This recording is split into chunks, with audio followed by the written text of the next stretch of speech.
তো আপনার আচ্ছা, ওখানে একটু 7 মিস্টেক তারিখে লেখা হয়েছে। আছে। হ্যাঁ, ওখানে একটু মিস্টেক হয়েছে, মানে ওখানে না, এখানে একটু মিস্টেক আছে, ঠিক আছে। ওখানে একটা ক্লাস আমি আসলে এইখানে কোনোভাবে মিস হয়ে গেছে। হুম, ওখানে জি একটা, স্যার, ওই যে 28 তারিখ পর পর 29 তারিখে আপনি ক্লাস নিয়েছিলেন, হ্যাঁ ওইখানে একটা কিন্তু মিস এই হওয়ার কারণে 28 তারিখ এখানে দুইটা 11তম, স্পট দিয়ে দিয়েছেন একবারে। আজকে আসলে 12তম হবে, তোমাদের 11তম পর্যন্ত ক্লাস নেওয়া হয়েছে। ওখান থেকে আমি যেহেতু দেখি তো আবার স্ক্যান করে, এটা তো আমি খেয়াল করি না, আমি যখন আবার ইউটিউবে যাই, ইউটিউবে গিয়ে ডেট অনুসারে দেখে নিই যে ঠিক আছে কিনা, যেহেতু আমাদের একটা লাইভ ক্লাসে সিরিয়াল আছে, তাই না। হ্যাঁ, ওখানে সেই জি হিসাবে স্যার। সিরিয়াল ধরে দেখি, তো আমার একটু এখানে মিস্টেক হয়েছে। এখানে আজকে তোমাদের আসলে 12তম ক্লাস হবে, গত দিন 11তমটা হয়েছে, এখানে মিস্টেকটা একটু হয়েছে। স্যার, আমরা যে ফি পাঠানোর সময় বিকাশের ওই জায়গায় একটা রেফারেন্স নাম্বার চাই, ওইখানে কি আপনি আমাদের মেসেঞ্জার আইডিটা লেখার কথা বলছিলেন? আমি না এটা বুঝি নাই। আমি সুন্দর করে লিখে দিছি, দাঁড়াও তোমাদের একটু দেখিয়ে দিই। আবার প্রথম দিকে একটু দেখি, অনেকে যেহেতু মেসেজ করতেছো, কয়েকটা বিষয় একটু বলার আছে। সেটা হলো, প্রথমে তোমাদের 10টা বা 11টা ক্লাস হলে আমি দিয়ে দিই, মাঝে মাঝে মিস হয়ে যায়। দেখো তোমাদের এখানে একদম ফার্স্ট মান্থ থেকে পুরোটা রেকর্ড আছে, কতগুলো ক্লাস কবে কবে নেওয়া হয়েছে, ঠিক আছে। এভাবে করে প্রত্যেকটা আছে। তোমাদের বর্তমানে পঞ্চম মাস শেষ হয়েছে, তাই না। পঞ্চম মাস শেষ হয়েছে, এই যে 12/5, মানে আজকে তোমাদের পঞ্চম মাস শেষ হবে 12/5, এবং আগামী 14 তারিখ থেকে ষষ্ঠ মাসের ক্লাস শুরু হবে। তোমাদের টাকা প্রদান করার সময় এখানে একটু খেয়াল করো, তোমরা অনেকেই আমাকে নগদ নাম্বারে পাঠাও, এইটাতে আমার কিন্তু কোনো নগদ নাই। এই যে 0155 টেলিটকে আমার কোনো নগদ নাই, নগদ নাম্বার আছে হচ্ছে এই যে গ্রামীণ ফোন, এই নাম্বারটাতে। হ্যাঁ, আমি রেফারেন্সে তোমাদের কি লিখে দিতে বলেছি বলো তো। দেখো, মেসেঞ্জার আইডির নাম, তোমার মেসেঞ্জার আইডিতে কী নাম আছে, তোমার আসল নাম আমার দরকার নেই। তোমার আসল নাম আমার কখনোই জানা লাগবে না, আমার জানার দরকারও নেই। তোমার জানা দরকার কি কি আমার, যে মেসেঞ্জারে তোমার নাম কি আছে, সে তোমার যাই নাম থাকুক। কারো কারো দেখি নাম থাকে ভালোবাসার, কি জানো, প্রেমিক, হ্যাঁ, প্রাণ পুরুষ, হ্যাঁ, প্রাণ পাখি, এরকম কত কিছু নাম থাকে। তুমি প্রাণ পাখি লিখে দিবা, তোমাকে আমি প্রাণ পাখি হিসাবেই চিনবো, ঠিক আছে তো। তো এখানে সেটা বলা হয়েছে স্যার, যে, এইটা স্যার ওই যে যখন বিকাশ আমরা টাকাটা পে করি হ্যাঁ তখন ওইখানে রেফারেন্স চাই, হ্যাঁ ওইখানে লিখবো? হ্যাঁ, রেফারেন্স এই যেখানে বলে দেওয়া আছে যে ফি প্রদানের সময় অবশ্যই রেফারেন্সে, এই যে রেফারেন্সে তোমার আইডি, এটা না লিখলেও চলবে, মনে করো তুমি এটা লেখোনি, রেফারেন্সে না লিখলেও চলবে, অন্তত নিচের অংশটুকু একটু লিখে দিও যে তুমি, তোমার ব্যাচের নাম কি। কারণ তোমার মেসেঞ্জার থেকে আমি অনেক সময় বুঝতে, উপরে উঠতে হয়, উপরে উঠে খুঁজতে হয় যে আসলে তুমি কোন ব্যাচের, এতে সময় নষ্ট হয়। হ্যাঁ, তুমি যদি জাস্ট লিখে দাও যে আমি এই ব্যাচের, আমার ষষ্ঠ মাসের ফ্রি এবং এত নাম্বার থেকে দিয়েছি, এই মেসেজটুকু লিখে দিলে আমার জন্য বুঝতে সুবিধা হয়। এতে তোমারও একটা ধারাবাহিকতা থাকে যে তুমি সব মাসের ফি পেমেন্ট করেছো কিনা। হ্যাঁ, যারা পঞ্চম মাসে দিয়েছো তারা এখন ষষ্ঠ মাসের দিবে। এইভাবে করে অন্তত রেফারেন্সে যদি নাও দিতে পারো, অনেকে সমস্যা হয় নাকি, অন্তত এইটুকু লিখে দিবা, তাহলেই হবে। ইনবক্সে টাকা পাঠিয়ে তোমরা আচ্ছা এইটুকু ঠিক মেসেজ আছে দিবা। স্যার, শুধু তাহলে ইনবক্সে একটু পাঠিয়ে দিলে হবে? হ্যাঁ, অনেক সময় এইটুকু লিখে দিলে হবে। রেফারেন্সটা লিখতে গেলে ঝামেলা হয়। হ্যাঁ, তাহলে ওটা দরকারও নাই। তুমি ব্যাচের নাম, পেমেন্ট ফর কোন মান্থ, আর হচ্ছে কোন নাম্বার থেকে দিয়েছো। আর তোমাদের একটা জিনিস বলি, পুরো নাম্বারটা দিলে কি সমস্যা হয়, তোমরা আবার অনেক সময় 3 আইডি মিলে যায়, 3 আইডি 4 আইডি পর্যন্ত কিন্তু মিলে যায়। তোমরা পুরো নাম্বারটা দিবা, তোমার নাম্বার কি তোমার নাম্বার তো আমার কাছে আসেই, তুমি যে নাম্বার থেকে ফিটা পাঠিয়েছো সেটা তো তোমার, যখন তো আমার কাছে মেসেজ আসে তখন তো লেখাই থাকে পুরোটা। তুমি যদি পুরোটা না দাও তাতে কি তোমার আমার কোনো সমস্যা বলো, বা তুমি পুরোটা কেন দিচ্ছ না আমাকে, তুমি আমাকে পুরোটা নাম্বার দিলে তোমার কি সমস্যা। তোমার কাছে তো তোমার নাম্বারটা তো আমার কাছে চলে এসেছে অলরেডি, জাস্ট আমি মেলাবো যে তুমি যে নাম্বার থেকে দিয়েছো সেটা ঠিক আছে কিনা, এইটুকু। তুমি পুরো নাম্বারটাই দিবা, অনেকে 2টা ডিজিট দেয়, কখনো 3টা ডিজিট দেয়, তোমরা পুরো নাম্বারটা দিবা। এই পুরো নাম্বারটা না দিলে 4টা পর্যন্ত মিলে গেছে এই পর্যন্ত, হ্যাঁ 4টা পর্যন্ত মিলে গেছে। এই জন্য পুরো নাম্বারটা দিবা যে কোন নাম্বার থেকে দিয়েছো। কি বুঝতে পারছি আমি? হ্যাঁ। জি স্যার, বুঝতে আচ্ছা, পারছি। আর একটা বিষয় একটু বলি, সেটা হলো যে অনেকে তোমরা পঞ্চম মাসের শেষের দিকে যুক্ত হয়েছো, কেউ হয়তো বা 5টা ক্লাস পেয়েছো, কেউ হয়তো বা 4টা ক্লাস পেয়েছো, কেউ হয়তো বা 2টা ক্লাস পেয়েছো, কেউ হয়তো 3টা ক্লাস পেয়েছো, কেউ হয়তো একটা ক্লাস পেয়েছো, মানে ইদানিং যুক্ত হয়েছো। আমি আগেই বলে আসছি যে যারা মানে কমপক্ষে 3টা ক্লাস পাবা, 3টা থেকে উপরে, 3টা থেকে উপরে, তাদেরকে ফি প্রদান করতে হবে। তাই তো, ফি প্রদান করার জন্য কি করবা, তুমি জাস্ট আমাকে মেসেজ দিয়ে জানাবা যে স্যার আমি এত তারিখে যুক্ত হয়েছি, যুক্ত হওয়ার পর এই পঞ্চম মাসের আমি এতটা ক্লাস পেয়েছি, তোমাকে কত ফি দিতে হবে আমি মেসেজে বলে দিব। আর যারা 2টা বা তার নিচে পেয়েছো, মানে 2টা বা 1টা বা জাস্ট যুক্ত হয়েছো, তাদের জন্য কোনো ফি দেওয়া লাগবে না।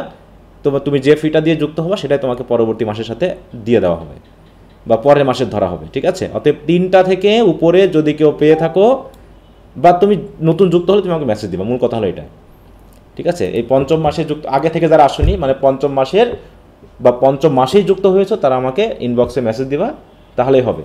কারণ এই শীটটা আমি দিয়েছি, তোমরা তারিখটা মিলে নিবা, এখানে যে তারিখটা দেওয়া আছে এই তারিখের সাথে একটু মিলে নিলেই হবে যে তুমি কবে যুক্ত হয়েছো, তারপর থেকে তুমি কয়টা ক্লাস পেয়েছো। এইটুকু তোমার লেখাও লাগবে না, আমি বলে দিব যদি বুঝতে তোমাদের খুব অসুবিধা হয়, ঠিক আছে? জি স্যার। আচ্ছা, আর কারো কোনো সমস্যা আছে? কোন সাবজেক্ট পড়াবেন বলো। স্যার আজকে কোন সাবজেক্ট পড়াবেন? আজকে জি গত ক্লাসে ছিলা তুমি? না স্যার আমি ছিলাম না, গত ক্লাসে সম্ভবত লায়ন এন্ড দ্য জুয়েল পড়েছিলেন। হ্যাঁ, লায়ন অন দ্য জুয়েল আমাদের কবে শেষ হয়ে গেছে, অলরেডি আমরা এসটি কোল্ডি শেষ করে ফেললাম। তাহলে তুমি গত কয়টা ক্লাস করনি? দুইটাই আমি ছিলাম না। দুইটা কেন, আমাদের তো দুইটা মানে আমরা এই 4টা ক্লাস নিয়ে ফেলেছি অলরেডি, 4টা থেকে 4টা, তাই না?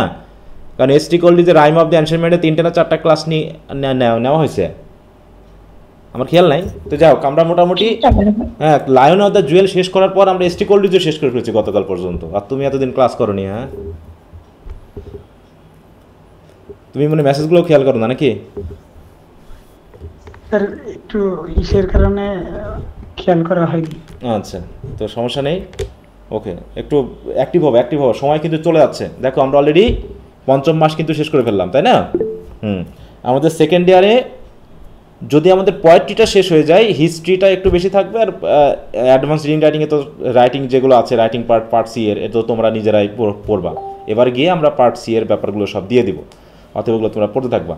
হিস্ট্রিটাতে আমাদের একটু সময় লাগবে, তাছাড়া আর বেশি সময় নেই। তার মানে আমরা মোটামুটি, আর যেহেতু আমাদের নবম মাসে শেষ হয়ে যায়, নবম থেকে হয়তো নবমের 2-4টা ক্লাস বা 6টা ক্লাস বেশি লাগে, গতবারের মতো 9.5 মাস এর ভিতরে আমাদের কিন্তু শেষ হয়ে যায়। তো অলরেডি আমরা কি 5 মাস শেষ করে ফেলেছি, তাহলে সামনে আছে কয় মাস? আর এখনও 4.5 মাস নাকি? জি স্যার। হ্যাঁ, আর এর ভিতরে যেহেতু আমি কোশ্চেন আনসারগুলো দিয়ে দিচ্ছি, আমাদের 4.5 মাস বা ওইটা শেষ হওয়ার পরই কিন্তু আমাদের প্রিপারেশনটা শুরু হবে। যেহেতু এখন যদি তোমরা এগুলো না পড়ে থাকো, তখন কিন্তু চাপ নিতে খুব বিপদ হয়ে যাবে। এই জন্য এখন যেহেতু আমি কোশ্চেন আনসারগুলো দিয়ে দিচ্ছি এবং প্রত্যেকটা সপ্তাহভিত্তিক তোমাদের পড়ার জন্য দিয়ে দিচ্ছি, তোমরা এর ভিতরেই অন্তত এই পড়ার পাশাপাশি, যেহেতু এখানে খুব একটা পড়া থাকে না, ডেলি ভিত্তিক কিন্তু খুব একটা পড়া থাকে না, জাস্ট এখানে কি বলা হয়, একটু টেক্সটটা পড়ে নিতে, একটু সামারিটা পড়ে নিতে। তার মানে কি, বাকি সময়টা তোমরা এইগুলোতে পড়তে সময় কাটাবা। যেগুলো পড়ানো হয়ে যাচ্ছে সেগুলো তোমরা আবার ধারাবাহিকভাবে পিছন থেকে দিন ভিত্তিক একটা রুটিন করে নাও, যে আমি যেগুলো হয়ে গেছে সেগুলো এইভাবে আমি এগুলো ধীরে ধীরে পড়বো, ধারাবাহিকভাবে আমি পড়ে শেষ করবো। তাহলে এদিকেও আমাদের মুখস্থ হোক, বুঝে পড়া হোক, একদিকে টেক্সট পড়া হচ্ছে, একদিকে সামারি পড়া হচ্ছে, আরেকদিকে কোশ্চেন আনসারের মিনিংগুলো পড়িয়ে দেওয়া হচ্ছে, আর একদিকে তুমি বাড়িতে কোশ্চেন আনসারগুলো তোমার মতো করে ফিনিশ করে ফেলবা। এই হচ্ছে ব্যাপার। হ্যাঁ, তো একটু মনোযোগ দিয়ে পড়া শুরু করো। বলো, বুঝলাম না। আমাদের পরীক্ষা কি মাসে হতে পারে? পরীক্ষা নিয়ে টেনশন করার কোনো কারণ, এখনো 4th ইয়ারের পরীক্ষা আছে, সেকেন্ড ইয়ারের ফার্স্ট ইয়ারের পরীক্ষা আছে, তারপর তোমাদের হলে নভেম্বর ডিসেম্বরে হয় প্রত্যেকবার, নভেম্বর ডিসেম্বর এ পর্যন্ত হয়েছে। এখন বাকিটা আগায়ও আসতে পারে, বলা যাচ্ছে না, ঠিক আছে? আগায়ও আসতে পারে, বলা যাচ্ছে না। কারণ কি, যদি আগস্ট সেপ্টেম্বর হয়, যদি ফার্স্ট ইয়ারের পরীক্ষা আগস্ট সেপ্টেম্বরে হয়, তাহলে তোমাদের নভেম্বর ডিসেম্বর, ঠিক আছে? আর এখানে ব্যাসের নাম যে বললেন, ব্যাসের নাম কত লেখা লাগবে? মানে এটা তো দুইটা ব্যাসের নাম। জাস্ট যতটুকু বলেছি ততটুকু লিখবা, এই যে এইটুকুই লিখবা, ওটুকু আমার জন্য, তোমরা এইটুকু লিখলে আমি বুঝে নিব। তোমাদের 2টা ব্যাচের মধ্যে যে কোনো এক জায়গায় যুক্ত করলেই হলো, ঠিক আছে? 2টা ব্যাচে একই, অতএব তোমাকে যেখানে যুক্ত করবে তুমি সব কিছু একই জিনিস সেই জায়গায় পাবা, অতএব সেটা নিয়ে টেনশন করার কিছু নাই। তুমি জাস্ট এইটা লিখবা। হ্যাঁ, যেখানে তোমাদের আমরা কম পাবো সেখানে দিয়ে দিব, এটা নিয়ে কোনো সমস্যা নেই, কারণ সব জায়গাতে একই জিনিস দেওয়া আছে, একইভাবে মেসেজ দেওয়া হচ্ছে, একই জিনিস বলা হচ্ছে। স্যার আর একটু কথা, নতুন নাকি ন্যাশনালে নিয়ম করছে সি ক্লাসে ইমপ্রুভ দেওয়া যাবে, সেটা এখনো যেহেতু ফর্মালি আমরা কোনো নোটিশ পাইনি বা এরকম যাই না, ওই জন্য বলতে পারতেছি না, ঠিক আছে? যদি হয় তো সেটা পরে দেখা যাবে, এখন আমরা ওইভাবে ফর্মালি কোনো নোটিশ পাইনি। হ্যাঁ, মানে অনেক সময় ওটা শুধুমাত্র যারা 2013-14 বা 14-15 সেশনে যারা 4th ইয়ার কমপ্লিট করে আসছে, মানে ওই ভাইয়াপদের সেশন শুধু তারা দিতে পারবে। আমাদের জন্য এখনো বিষয়টা চালু হয়নি। না, ওইটাই বললাম, এখনো আমরা ফর্মালি জানি না, ওই জন্য বলতে পারতেছি না, কারণ আন্দাজে আজগুবি বলে তো লাভ নেই। যা আমরা শুনেছি, তোমরাও যা শুনেছো আমরাও তাই শুনেছি, ঠিক আছে? হ্যাঁ, কিন্তু ফর্মালি এরকম কোনো নোটিশ এখনো নাই, হলে পারে তো জানতে পারবা। আচ্ছা, যাও, আমরা তাহলে আমাদের মূল আলোচনায় চলে আসি, মূল ক্লাসে। আর কারো যদি প্রশ্ন থাকে একটু বলতে পারো। আর কারো কোনো জানার আছে বিশেষ কিছু? তো তো লায়ন অ্যান্ড দ্য জুয়েলের পড়াটা আজকে পর্যন্ত দেওয়া ছিল, তাই না আমাদের? আর ওদিকে স্যার হ্যাঁ বলো। আর না, আমি জি স্যার বলছি আর দিন পর্যন্ত ও আচ্ছা, জি স্যার বলছেন। হ্যাঁ আচ্ছা, তাহলে কি সবাই কি পড়ে শেষ করেছি? যেহেতু বলছিল একটু দেরি করে দেওয়া ছিল, এই জন্য 2 দিন বাড়ানো হয়েছে। জি স্যার। শেষ হয়েছে তো সবার? হুম, জি স্যার। জি স্যার। আচ্ছা ঠিক আছে, তাহলে প্রথমে আমরা কুবলা খান নিয়ে একটু কথা বলি, যে কুবলা খান নিয়ে কারো জি, কোনো স্যার। সমস্যা আছে কিনা। কুবলা খানে যদি কারো কোনো প্রবলেম থাকে প্রথমে সেটা একটু বলতে পারো। কুবলা খানটা যে সামারি টেক্সট, এগুলোতে কারো যদি কোনো প্রবলেম থাকে এটা একটু বলতে পারো। আচ্ছা, যদি না থাকে তাহলে আমরা আজ থেকে শুরু করব হচ্ছে লর্ড বায়রনের সম্ভবত ডন জুয়ান, নাকি? আচ্ছা, ডন জুয়ান, লর্ড বায়রনের। আচ্ছা, এখন তার হ্যাঁ বলো। হুম, আচ্ছা, এখন তাহলে আমরা লায়ন অ্যান্ড দ্য জুয়েলের যদি কারো কোনো প্রশ্নে, কোনো কোশ্চেন আনসারে কোনো কিছুতে যদি সমস্যা থাকে সেগুলো নিয়ে আমরা একটু আলোচনা করতে পারি। কোথাও ভুল টুল দেখা গেলে বা কিছু একটা হলে তোমরা বলবা। আশা করি সবাই পড়েছো। তাহলে প্রথমে আমরা এটা নিয়ে একটু কথা বলে নিই, তারপর আমরা ওই টেক্সটে যাই।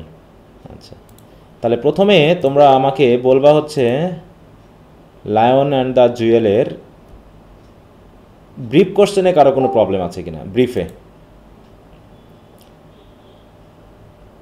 ব্রিফ কোশ্চেনে যদি কারো কোনো সমস্যা থেকে থাকে একটু হাত তুলবা।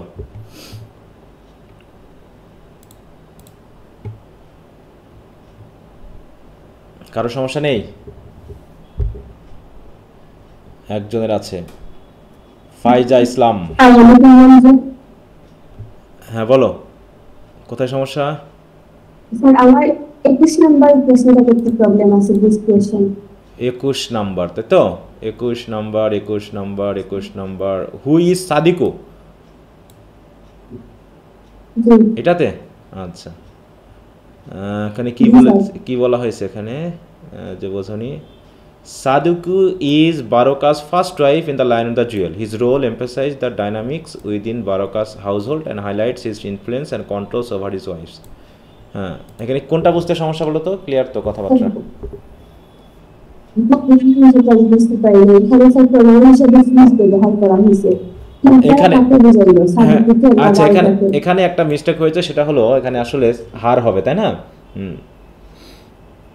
এখানে হার হবে, role emphasize the dynamics within Baroka's household. তাহলে এখানে আমরা দেখতেছি কার অথরিটি বেশি, যতগুলো ওয়াইফ আছে তার ভিতরে মূল দায়িত্ব কে থাকে? ফার্স্ট ওয়াইফের। এবং সেই প্রধানত কি করে, তার অন্যান্য ওয়াইফদেরকে নিয়ন্ত্রণ করে, এটা বোঝানো হচ্ছে। এটুকু না দিলেও চলবে, শুধু জাস্ট প্রথমটুকু দিলেও হবে, যে Sadiku is Baroka's first wife in the Lion and the Jewel, এটুকু বললেও চলবে, ঠিক আছে? হু কন্ট্রোলস, নিজের মতো করে তুমি একটু লিখে দিতে পারো।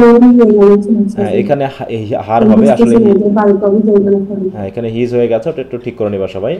আচ্ছা, আমি তাহলে এটা দেখে নিব।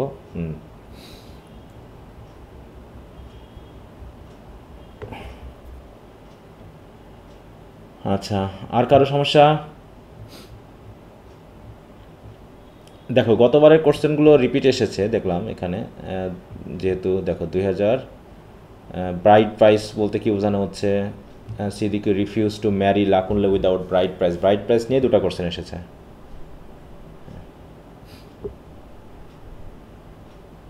আচ্ছা, আর কারো সমস্যা নেই তাহলে? আচ্ছা, যদি সমস্যা না থাকে আমরা তাহলে শর্টে যাই। শর্টে হাত তোলো যদি কারো সমস্যা থাকে। একটু স্টোরিগুলো ভালো করে পড়বা, কোশ্চেন যেহেতু রিপিট আসতে পারে আবার নাও আসতে পারে, তো সেই হিসাবে তোমাদের কাজ হচ্ছে একটু ভালো করে প্রত্যেকটা কোশ্চেন দেখা, যাতে কোনোভাবে এদিক ওদিক হলে আনসার করা যায়। আচ্ছা, শিহাব বলো। শিহাব, 5 নাম্বারটা স্যার, 5 নাম্বার একটা কোশ্চেন আছে, দেখেন তো একটু। 5 নম্বরে কি বলছে? Why does Sidi marry Baroka and the end of the play? কেন বিয়ে করেছিল শেষের দিকে, তাই না? এটাই তো। হ্যাঁ, হাউ ডাজ বারোকা সিডিউস মানে কি? সিডিউস মানে বুঝো? প্রলুব্ধ করা, বলো বলো মনোবল। সিডিউস মানে কাউকে প্রলুব্ধ করা, প্ররোচনা দেওয়া এরকম কিছু। হ্যাঁ, মানে খারাপ কাজ করতে, খারাপ কাজ বিশেষ করে সিডিউস বলতে আমরা প্রধানত খারাপ কাজে উৎসাহিত করাকে বুঝি বা পটিয়ে ফেলাকে বুঝি। এখানে বাংলা কথা হলো পটিয়ে ফেলা, পটানো বুঝি না আমরা, বলো তো? হ্যাঁ, ওইরকম আর কি। তো কিভাবে কাজটা করলো বলো তো, কিভাবে এই কাজটা করলো? প্রথমে রটানো হয়েছিল যে সেই ইম্পর্টেন্ট হয়ে গেছে নাকি, তার ভিতরে পুরুষত্ব নাই, এই জন্য তাকে একটু মানে ইয়া করার জন্য, তিরস্কার করার জন্য বা ঠাট্টা করার জন্যই মেনলি সিডি সেখানে গিয়েছিল, তাই না? তাই তো। তারপরে বারোকা করলো কি? বারোকা প্রথমে তার মানে বডিলি সাহস দেখালো, কেমন করে বলো তো? রেসলিংয়ে তার যে পার্টনার তাকে পরাজিত করার মাধ্যমে নাকি, তাকে পরাজিত করে দিল। তারপরে দ্বিতীয়ত হলো কি, সিডিকে বলতেছে যে সে গ্রাম নিয়ে তার বিশেষ একটা কি আছে, স্বপ্ন আছে। সে কি একটা মেশিন তৈরি করেছে জানো গ্রামের জন্য? ওই সেলাই মেশিন নাকি একটা, সেলাই মেশিন না, হ্যাঁ সেলাই মেশিন না, কি জানো মেশিন? প্রিন্টিং, হ্যাঁ, এটা হচ্ছে কি স্ট্যাম্প তৈরি করার মেশিন তৈরি করেছে, তাই তো।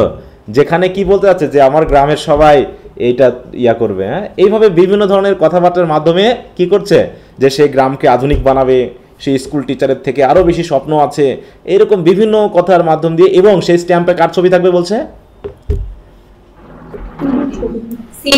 হ্যাঁ, সিডির ছবি থাকবে, হ্যাঁ সিডির ছবি থাকবে, সেটা বলছে না যে স্ট্যাম্পে সিডির ছবি থাকবে।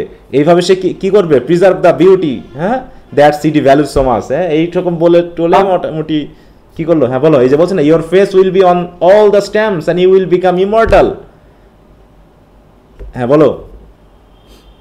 বলতে যাচ্ছিলাম কি, এখানে ওই যে কে কোন সভ্যতা মানে কোন দেশে ফলো করে এগুলা লিখবো না? হ্যাঁ অবশ্যই লিখবা, অবশ্যই লিখবা, যতটুকু বলা আছে ততটুকু লিখবা। এখানে তার বেশি করে বলে, এখানে তো বলে দেওয়াই আছে কি, যেমন স্ট্যাম্প মেশিন এটা কি নির্দেশ করে? আর সিম্বল অফ মডার্নিটি, তাই না? তোমাকে হ্যাঁ এটা তো দিবা, এখানে তো বলাই আছে, মেইন কথা তো এখানে বলাই আছে, এখানে যা বলা আছে তুমি তাই করবা, আর বেশি তো ভাবার দরকার নেই, এখানে যথেষ্ট উত্তর দেওয়া আছে। এই উত্তরে যদি তুমি সন্তুষ্ট না হও তাহলে বিপদ আছে। হ্যাঁ, বুঝতে পেরেছো? স্যার ঠিকই আছে, কিন্তু উত্তরগুলো মানে লিখতে পারি না, বুঝছেন, সমস্যা দেই জায়গা লিখতে হবে। ওই তো বললাম যে তুমি এখন কতটুকু লিখতে পারবা সেটা তোমার এই বারোকার মতো, হ্যাঁ, সৌর্য বীর্যের ব্যাপার, তুমি কি পারবা, হ্যাঁ, তুমি কতটুকু সৌর্য বীর্য নিয়ে আছো সেই হিসাবে তোমার কি হবে, তুমি তেমনভাবে নাম্বার পাবা। অতএব এখানে নির্ভর করছে না আমি তোমাকে কতটুকু উত্তর দিয়েছি, এটা বিষয়টা নির্ভর করছে না, নির্ভর করছে তুমি কতটুকু নিয়ে তুমি উপস্থাপন করতে পারবা।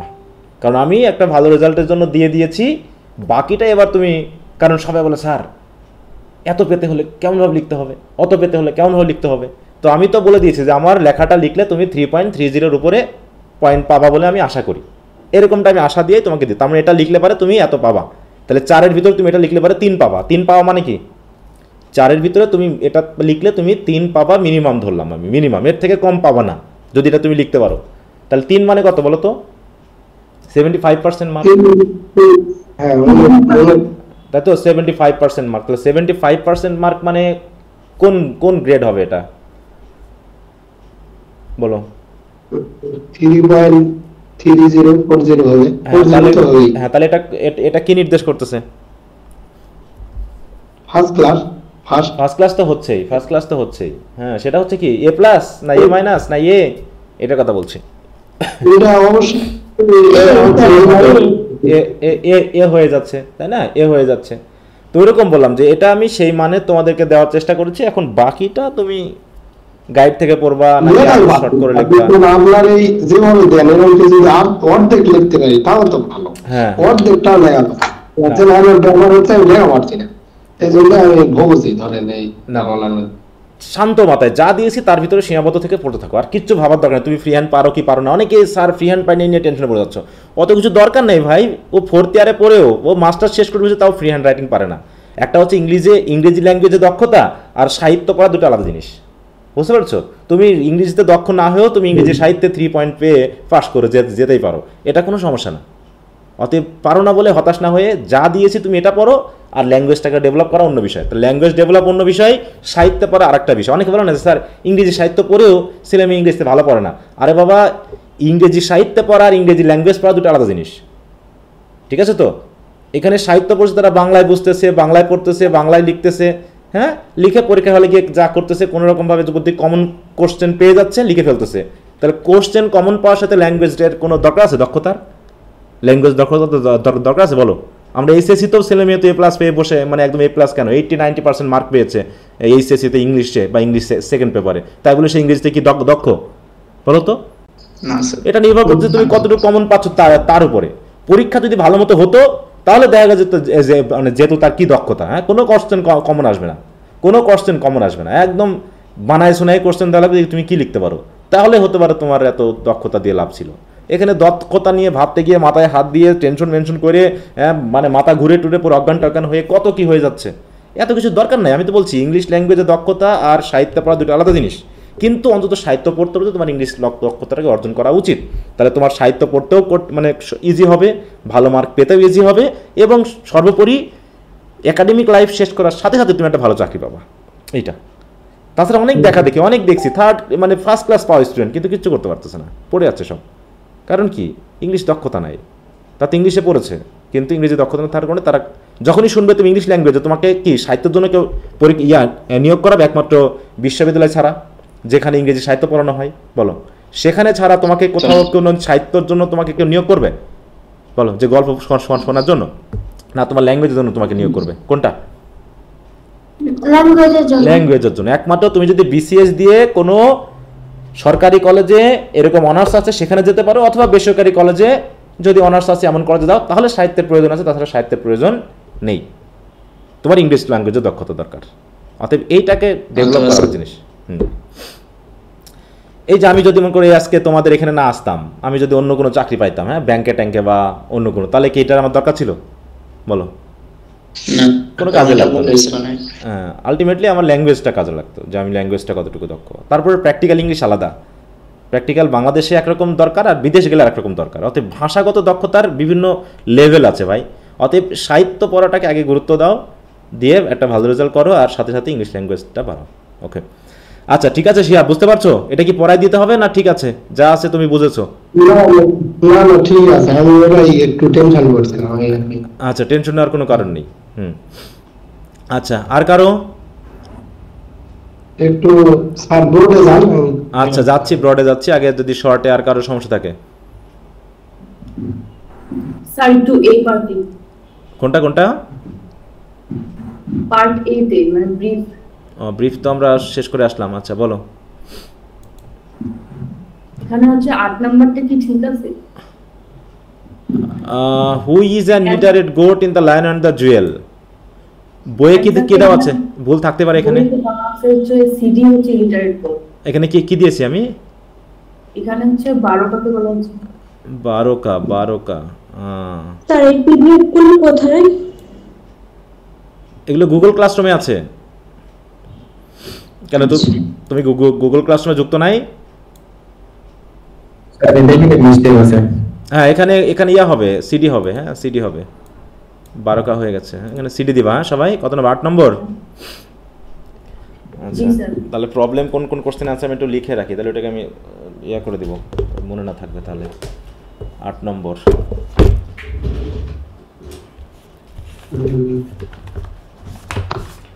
স্যার, হ্যাঁ বলো।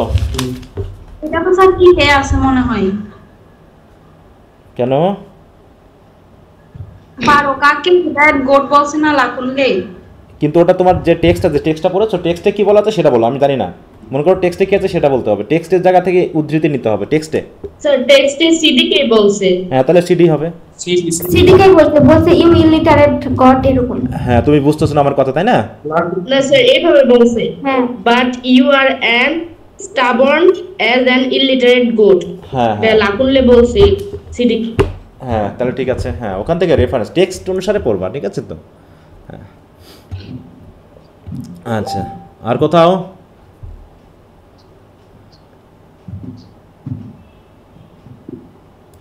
ওকে, তারপর ব্রডে আসি তাহলে। স্যার হ্যাঁ বলো। আর শর্টের 7 নাম্বারটা একটু দেখেন। হ্যাঁ আচ্ছা 7, পড়ে গেল। কি সমস্যা সাথে? ওইটা একটু বুঝাই দিতেন ভালো হতো। আসে না। Who and what is being satirized in Wole Soyinka, তাই তো? The Lion and the Jewel, কাকে এবং কি বিষয়কে স্যাটারাইজ করা হয়েছে এখানে?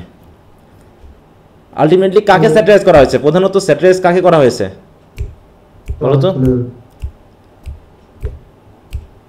এখানে দুইটা ট্রেডিশনকে উল্লেখ করা হয়েছে, তাই না? একটা হচ্ছে কি মডার্ন, তাই তো? মডার্ন একটা ব্যাপার, আর একটা হচ্ছে কি ট্রেডিশনাল ভ্যালু। দুটো ভ্যালু।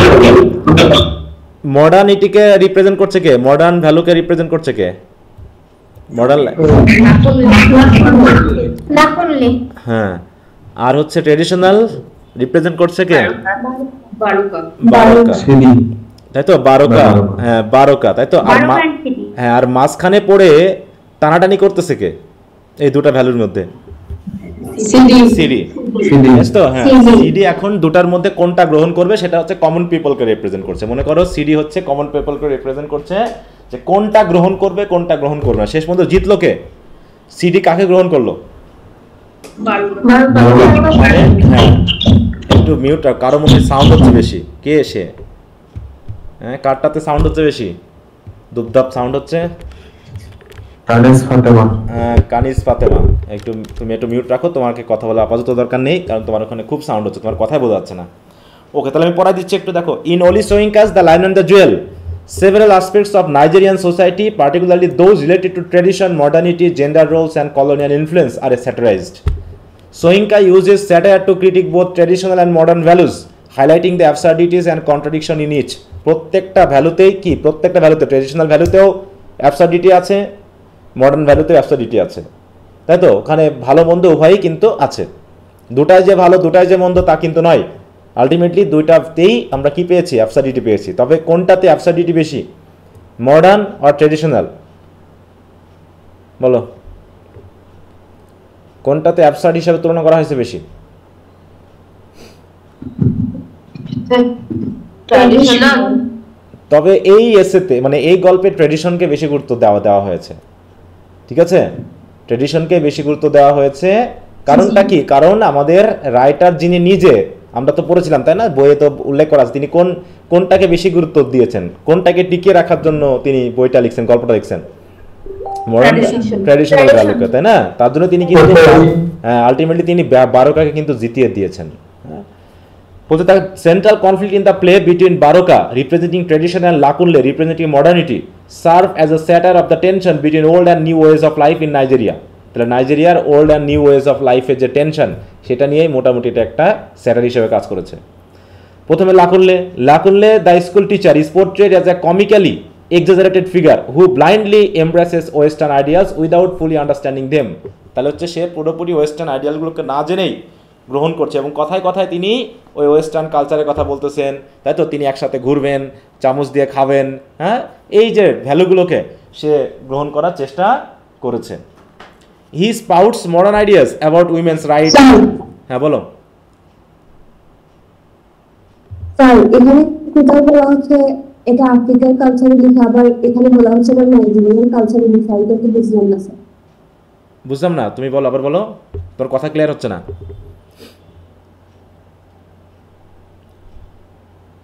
আফ্রিকার নাইজেরিয়া কি বলো?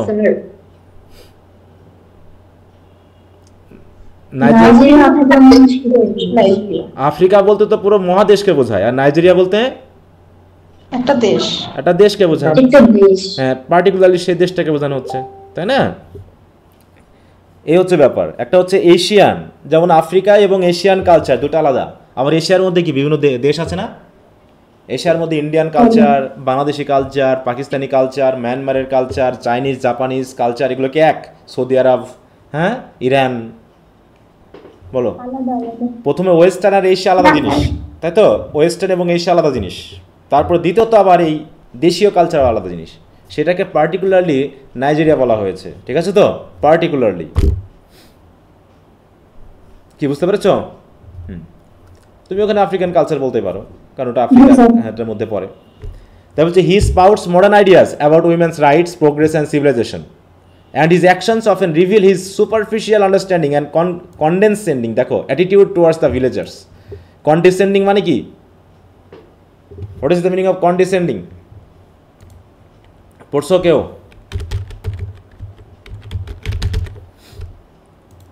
মানে কারো প্রতি মানে অথরিটেটিভ আচরণ দেখানো। দেখো, having or showing an attitude of patronising superiority. তাহলে এখানে কি লাকুনলে নিজেকে অন্যদের থেকে কি বড় মনে করছে না, সুপিরিয়র মনে করছে না? কারণ সে শিক্ষায় দীক্ষায় উন্নত, গ্রামবাসীকে সে গালিগালাজ করেছে, এরকম আর কি বিষয়। For example, he refuses to pay the bride price for সিডি because he views it as a savage custom. এইটাকে যদি কোনো কালচারের কোনো কাস্টমকে তুমি স্যাভেজ বলো, তার মানে কি শুধু কি কাস্টমটাকে বলা হচ্ছে নাকি পুরো ওই যারা মেনটেন করে তাদের সবাইকে বলা হচ্ছে? সবাইকে বলা হচ্ছে। হ্যাঁ, yet his refusal is also motivated by his own stinginess, দেখো, and desire to impose his beliefs on others. এমনকি দেখো, সে শুধু ব্রাইড প্রাইস দিবে না বলেই সিডিউসড সিডিকে সে কি করতে যাচ্ছে, বিয়ে করতে যাচ্ছে, মানে সে খুশি হচ্ছে। মানে সিডিউস মানে কিন্তু একটা নেগেটিভ সেন্স আছে, শুধু সিডিউস মানে প্ররোচিত করা না, ফিজিক্যাল রিলেশনশিপে যাওয়াটাও হচ্ছে সিডিউস বলা হয়, ঠিক আছে? তো যে জোর করে, অনেকটা রেপ না, রেপটা হচ্ছে তোমার ফোর্সফুলি, কিন্তু সিডিউস মানে হচ্ছে বুঝিয়ে। কেউ হয়তো প্রথমে চাচ্ছিল না, তারপর তুমি বুঝিয়ে যখন তুমি তাকে তোমার অধীনে নিয়ে আসতেছো এবং বিশেষ করে ফিজিক্যাল রিলেশনশিপে চলে যাচ্ছে, তখন সেটাকে বলছে সিডিউস করা। তার মানে সিডি অলরেডি সিডিউসড বাই বারকা, কিন্তু যখন এসে সিডি বলতেছে লাকুনলে কি তাকে কি এড়িয়ে গেছে না গ্রহণ করার মতো করে বলেছে, সে তাকে তবুও কি বিয়ে করতে চাচ্ছে। হ্যাঁ, তাহলে দেখো, তাহলে কোনটা বেশি ইম্পর্টেন্ট তার কাছে? হ্যাঁ, কোনটা বেশি ইম্পর্টেন্ট? হ্যাঁ, chastity of women or not to give bride price. মানে সে কালচারের থেকেও, দেখো, একটা কালচারকে যতটুকু না ঘৃণা করছে, ঠিক আছে? তো মানে তার থেকেও সে গ্রহণ করে নিচ্ছে কাকে? একটা সিডিউসড উইমেনকে গ্রহণ করে নিচ্ছে। তার মানে কালচারকে সে কতখানি ঘৃণা করে। হ্যাঁ, ব্যাপারটা এরকম।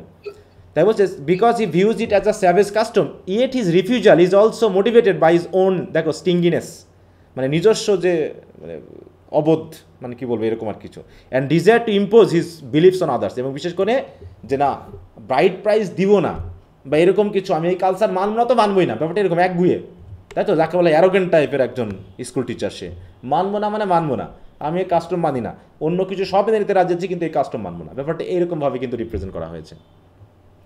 এবার হচ্ছে, on the other hand, Baroka the Bale of Ilujinle represents the traditional ways of life, but he is not portrayed as a pure noble or wise. তাকেও কিন্তু একদম পিওরলি নোবেল বা ওয়াইজ হিসেবে দেখানো হয়নি। কারণটা কি?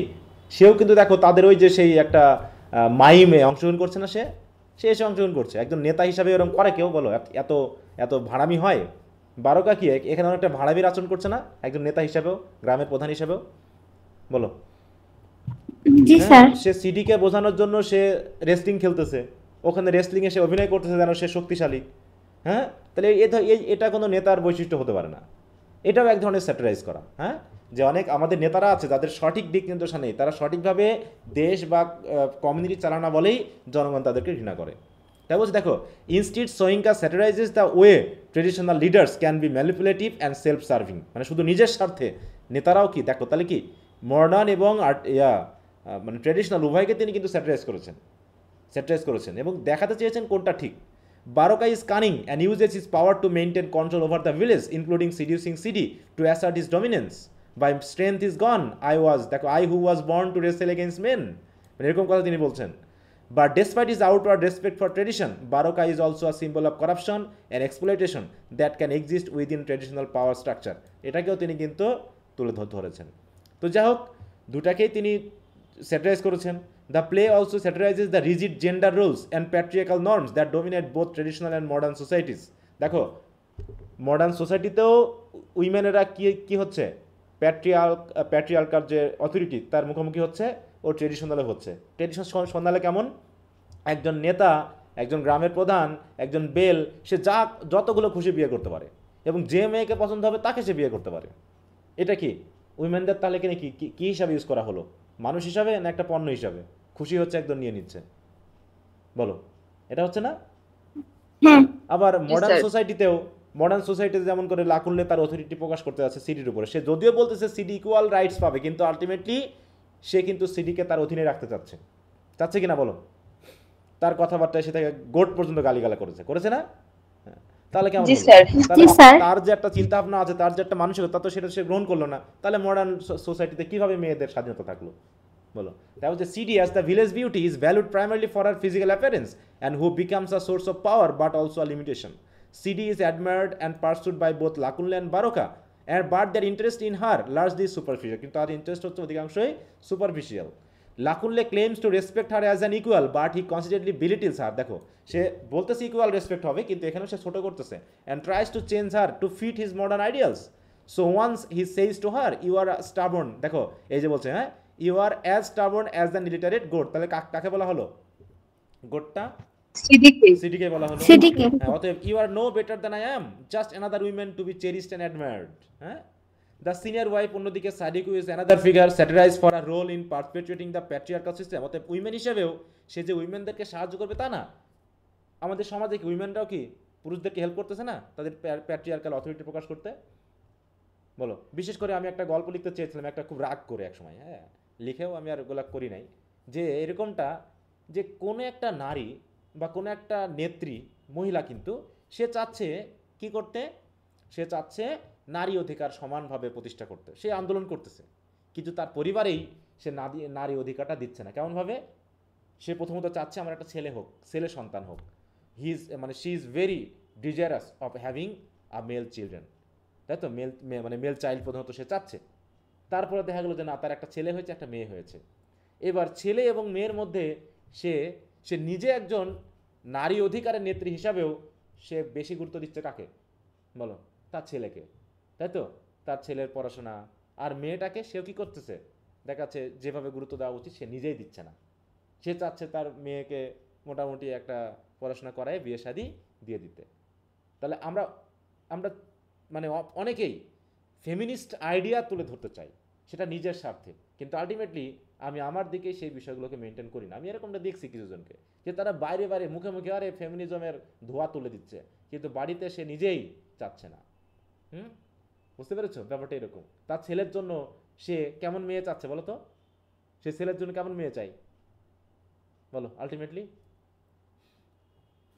বলো, মানে ঘরেই থাকবে, চাকরি বাকরি করবে না, কোনো কিছু এরকম সংসার করবে। সে নিজেও চায় তার বৌমা যেন তার মতো না হয়, যে তার উপরে কথা বলবে। হ্যাঁ, অথচ সে একজন ফেমিনিস্টের ধোয়া তুলে দিচ্ছে। হ্যাঁ, তো এরকম আমরা ব্যক্তিগতভাবে আমরা সবাই স্বার্থবাদী, কঞ্জুস, আমরা নিজের স্বার্থটা মিলিয়ে কাজ করি আসলে। তারপরে বাকি যদি কারোর সাথে মিললো, না মিললে না মিললো, ব্যাপারটা এরকম। এখানেও সাদিকু হচ্ছে কি, সেই বারকার সাথে মিলে সে কি ওই প্যাট্রিয়ার্কাল যে সোসাইটির যে কারবার সেটা কিন্তু সে করছে। বাবা, আজকে আবার বজ্রপাত পড়তেছে নাকি? এদিকে মেঘ হয়েছে ব্যাপক। She takes pride in her position as the head wife. দেখো কি ধরনের কালচার। সে ছিল বারকার বাবার লাস্ট ওয়াইফ নাকি, মানে বারকার সৎমা একদিকে লাস্ট ওয়াইফ হিসেবে, এখন সে হয়েছে কি বারকার first wife, and she has been given the authority to control other wives. So this is the culture. It has been also criticized strongly, but she takes pride, দেখো, in her position as the head wife and is complicit মানে কি? খারাপ কাজের সঙ্গী হওয়াকে বলা হয় complicit. ঠিক আছে, দেখো একটু ওয়ার্ড মিনিং ভালো করে জানবা। হ্যাঁ, ওয়ার্ড মিনিং হচ্ছে তোমার ইংরেজির প্রধান শক্তি, যত বেশি জানা যায়। দেখো, involve with others in an activity that is unlawful and morally wrong. তাহলে কমপ্লিসিট শব্দটা ইউজ করা হয়েছে, কিন্তু সে হেল্পার হিসাবে না, অ্যাসিস্ট্যান্ট না, বলা হচ্ছে কমপ্লিসিট। তাহলে as the head wife and is complicit in Baroka schemes to acquire new wives, showing how women can play a role in sustaining the very system that oppresses them. Her excitement at spreading the false news of Baroka's importance reveals her desire for a small victory within the confines of a limited power. এমনকি সে যে ওই যে বারকাস importance প্রকাশ করতে গিয়ে, মিথ্যা সংবাদ প্রকাশ করতে গিয়ে সে যেমন আনন্দ পেয়েছিল, এখানেও সে চাচ্ছিল যে তার ভিতরেও কি আছে, একটু ওই মেল ডমিনেশনটা মানে মেনে নিয়ে না নেওয়ার প্রতি যে আকাঙ্ক্ষা সেটা আছে, কিন্তু তারপরেও সে মেনে নিচ্ছে। But is also underscore her entrapment in patriarchal structure. এছাড়াও Soyinka also criticises the superficial impact of colonial influence on Nigerian society, particularly through Lakunle's character. Lakunle embodies the misapplication of Western ideas. Misapplication হচ্ছে, in a context where they do not fit এখানে জোর করে সে প্রতিষ্ঠা করতে যাচ্ছে, কিন্তু সেখানে কি প্রতিষ্ঠা করা সম্ভব যেখানে অধিকাংশ মানুষ এখনও ওই ট্রেডিশনাল ভ্যালু মেনটেন করছে?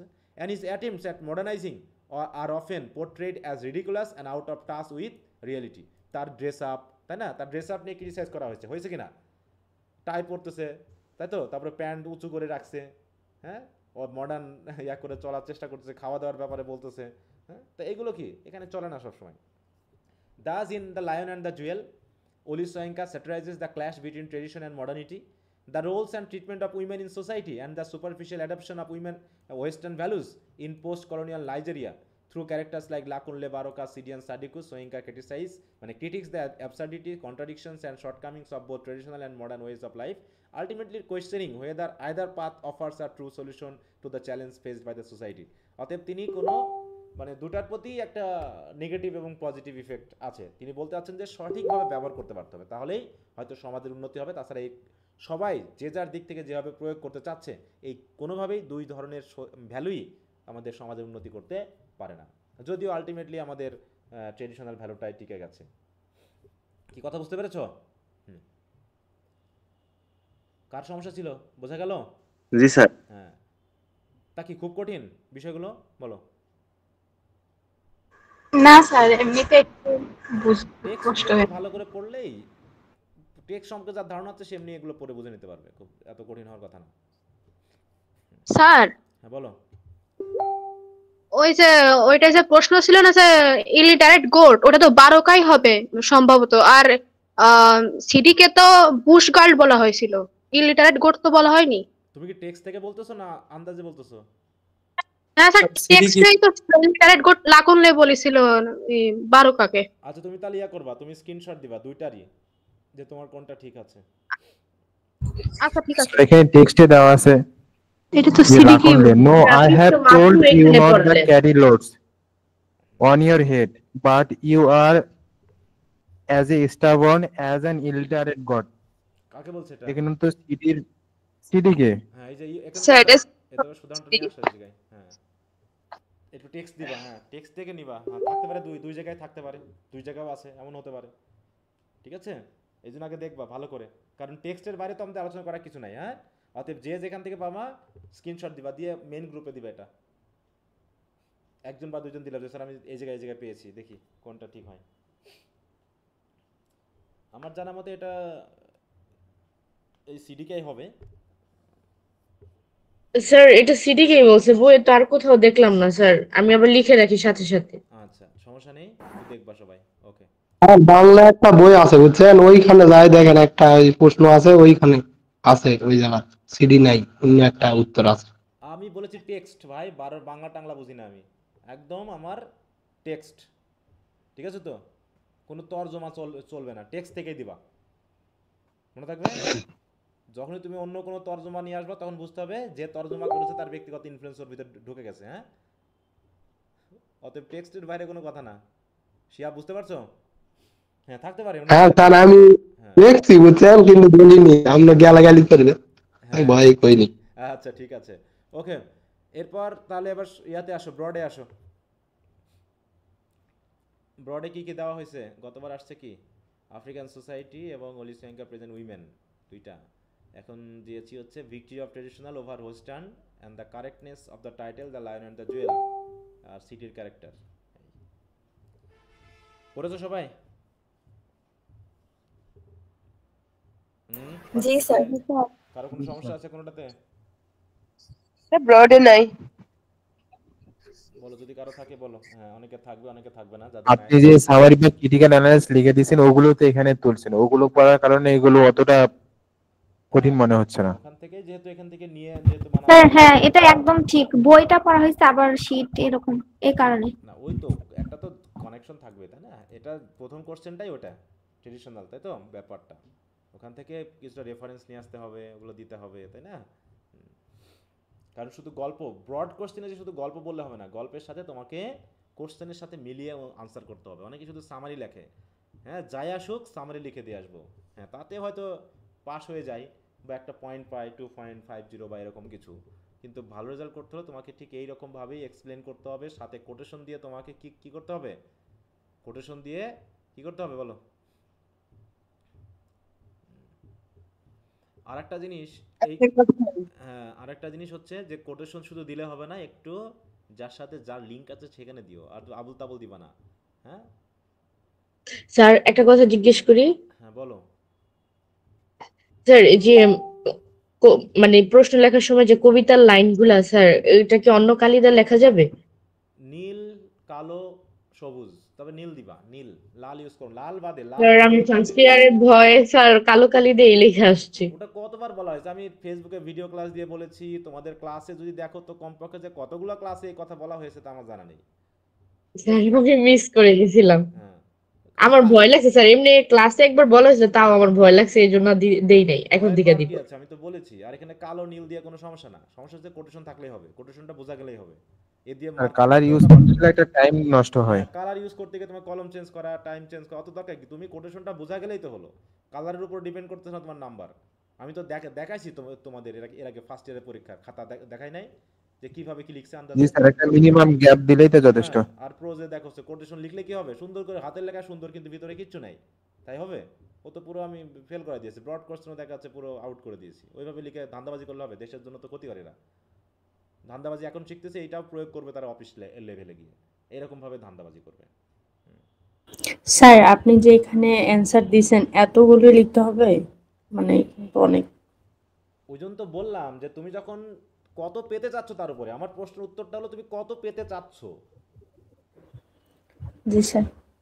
তুমি কি মানে আমরা তো টেক্সটটা পড়লাম, তো সেক্ষেত্রে আপনার এটা যদি পড়ি তার উপর বেসিস করে আমরা একটা স্ট্যান্ডার্ড মানে নোট করব যে এটা আমি পারবো। আমি তো একটা কথাই বলি যে তুমি কত পেতে যাচ্ছ ভাই। তুমি যদি বলো স্যার আমি 2.8, তাহলে এই উত্তর তোমার জন্য না। 2.80, 2.70, 60 পাওয়ার জন্য গাইড যথেষ্ট। তুমি এখন ভালো পয়েন্টে 3.50 টার্গেট করবা, 3.30 টার্গেট করবা, অথচ আমার উত্তর পড়বা না, তাহলে কিভাবে সম্ভব? 3 পয়েন্ট পাওয়া, 3.30 পাওয়া কি এক জিনিস? বলো। মনে রাখাটা কঠিন, এই জন্য আর কি। বলো 3 পয়েন্ট পাওয়া আর 3.30 পাওয়া এক জিনিস? না স্যার। আবার 3.30 পাওয়া আর 3.50 পাওয়া এক জিনিস? আর 3.50 পাওয়া আর 3.70 পাওয়া এক জিনিস? না স্যার। তাহলে তুমি কত পেতে যাচ্ছ? কোন কি পড়তে চাচ্ছ? তুমি পেতে চাচ্ছ অনেক, কিন্তু তুমি ইজিলি পারবা, সহজে পারবা, ইজি উত্তর দিয়ে পারবা, তাহলে তো হবে না। জি স্যার। তুমি কত পেতে যাচ্ছ সেই হিসাবে বলবো স্যার আমার পাস করলে হবে, তাহলে আমার উত্তর পড়ার দরকার নেই, তুমি জাস্ট গাইড থেকে পড়ে যাও, কোনো সমস্যা নেই। ওই রকম যেটা গড় নাম্বার 2.6 থেকে শুরু করে 8 এর মধ্যে একটা না একটা পেয়ে যাবা। বুঝতে পেরেছো? স্যার গাইডই আরো বেশি কনফিউশন তৈরি করে। হ্যান্ড রাইটিং কি করে অন্তত মেইন বিষয়টা বুঝে লেখা যায়, কিন্তু গাইডে এত মানে হিজিবিজি করে রাখে যে মানে নিজের ভিতরেও মানে অবজার্ভ করা যায় কি। অনেকে গাইড পছন্দ করো, মানে বললাম তো তুমি কি লিখবা কত পাবা সেটা তোমার উপর। আমার যেটা দেওয়ার আমি তোমাকে দিয়ে দিলাম যে তুমি 3 পয়েন্ট প্লাস পয়েন্ট পাবা এই নাম্বার, কারণ 3 পয়েন্ট পাওয়াটাই অনেকের আগ্রহ থাকে। আর আমার টার্গেট হচ্ছে মিনিমাম 3.30, এটা অন্তত 3.30 টার্গেট করলে অন্তত সে 3 পয়েন্ট প্লাসের উপরে যাবে, এটুকু আমি মনে করি। 3 পয়েন্ট প্লাস মানে কি ওই 19-20। এবার তোমরা অনেকেই ফার্স্ট ইয়ারে যাও ইয়া করেছো, ভালোই করেছো, অনেকে খারাপও করেছো, যাদের প্রত্যাশা ছিল কয়েকজনের আরও ভালো করার ইচ্ছা ছিল, জানি না কী সমস্যাটা হয়েছে। তো যাই হোক, তো আমার টার্গেট আমি সবসময় বলি যে ছোটোখাটো টার্গেট নিয়ে একদম কম নাম্বার পাওয়া যায়, বড় টার্গেট নিয়ে পড়াশোনা করো। এখান থেকে তুমি 60% লিখে আসতে পারলেও তুমি 3 পয়েন্ট পাবা আশা করি। হ্যাঁ মানে 3 পয়েন্টের অ্যারাউন্ড 3 পয়েন্ট এরকম, 2.90, 2 পয়েন্ট এরকম আর কি, 8, 9, 3.10, 4 যেটা পাওয়ার এগুলো পেতে পারো। আর ভালো রেজাল্ট করার জন্য তোমাকে অবশ্যই ভালো লিখতে হবে, এর কোনো গ্যারান্টি নাই যে তুমি যা লিখবা তাতে তুমি ভালো রেজাল্ট পাবা। অনেকে প্রশ্ন করো স্যার আমি ভালো রেজাল্ট করতে চাচ্ছি, কি করব? আমি তো দিয়েছি, তুমি কি করবা? আমি টেক্সট পড়াচ্ছি কিসের জন্য? খারাপ রেজাল্ট করানোর জন্য? বলো।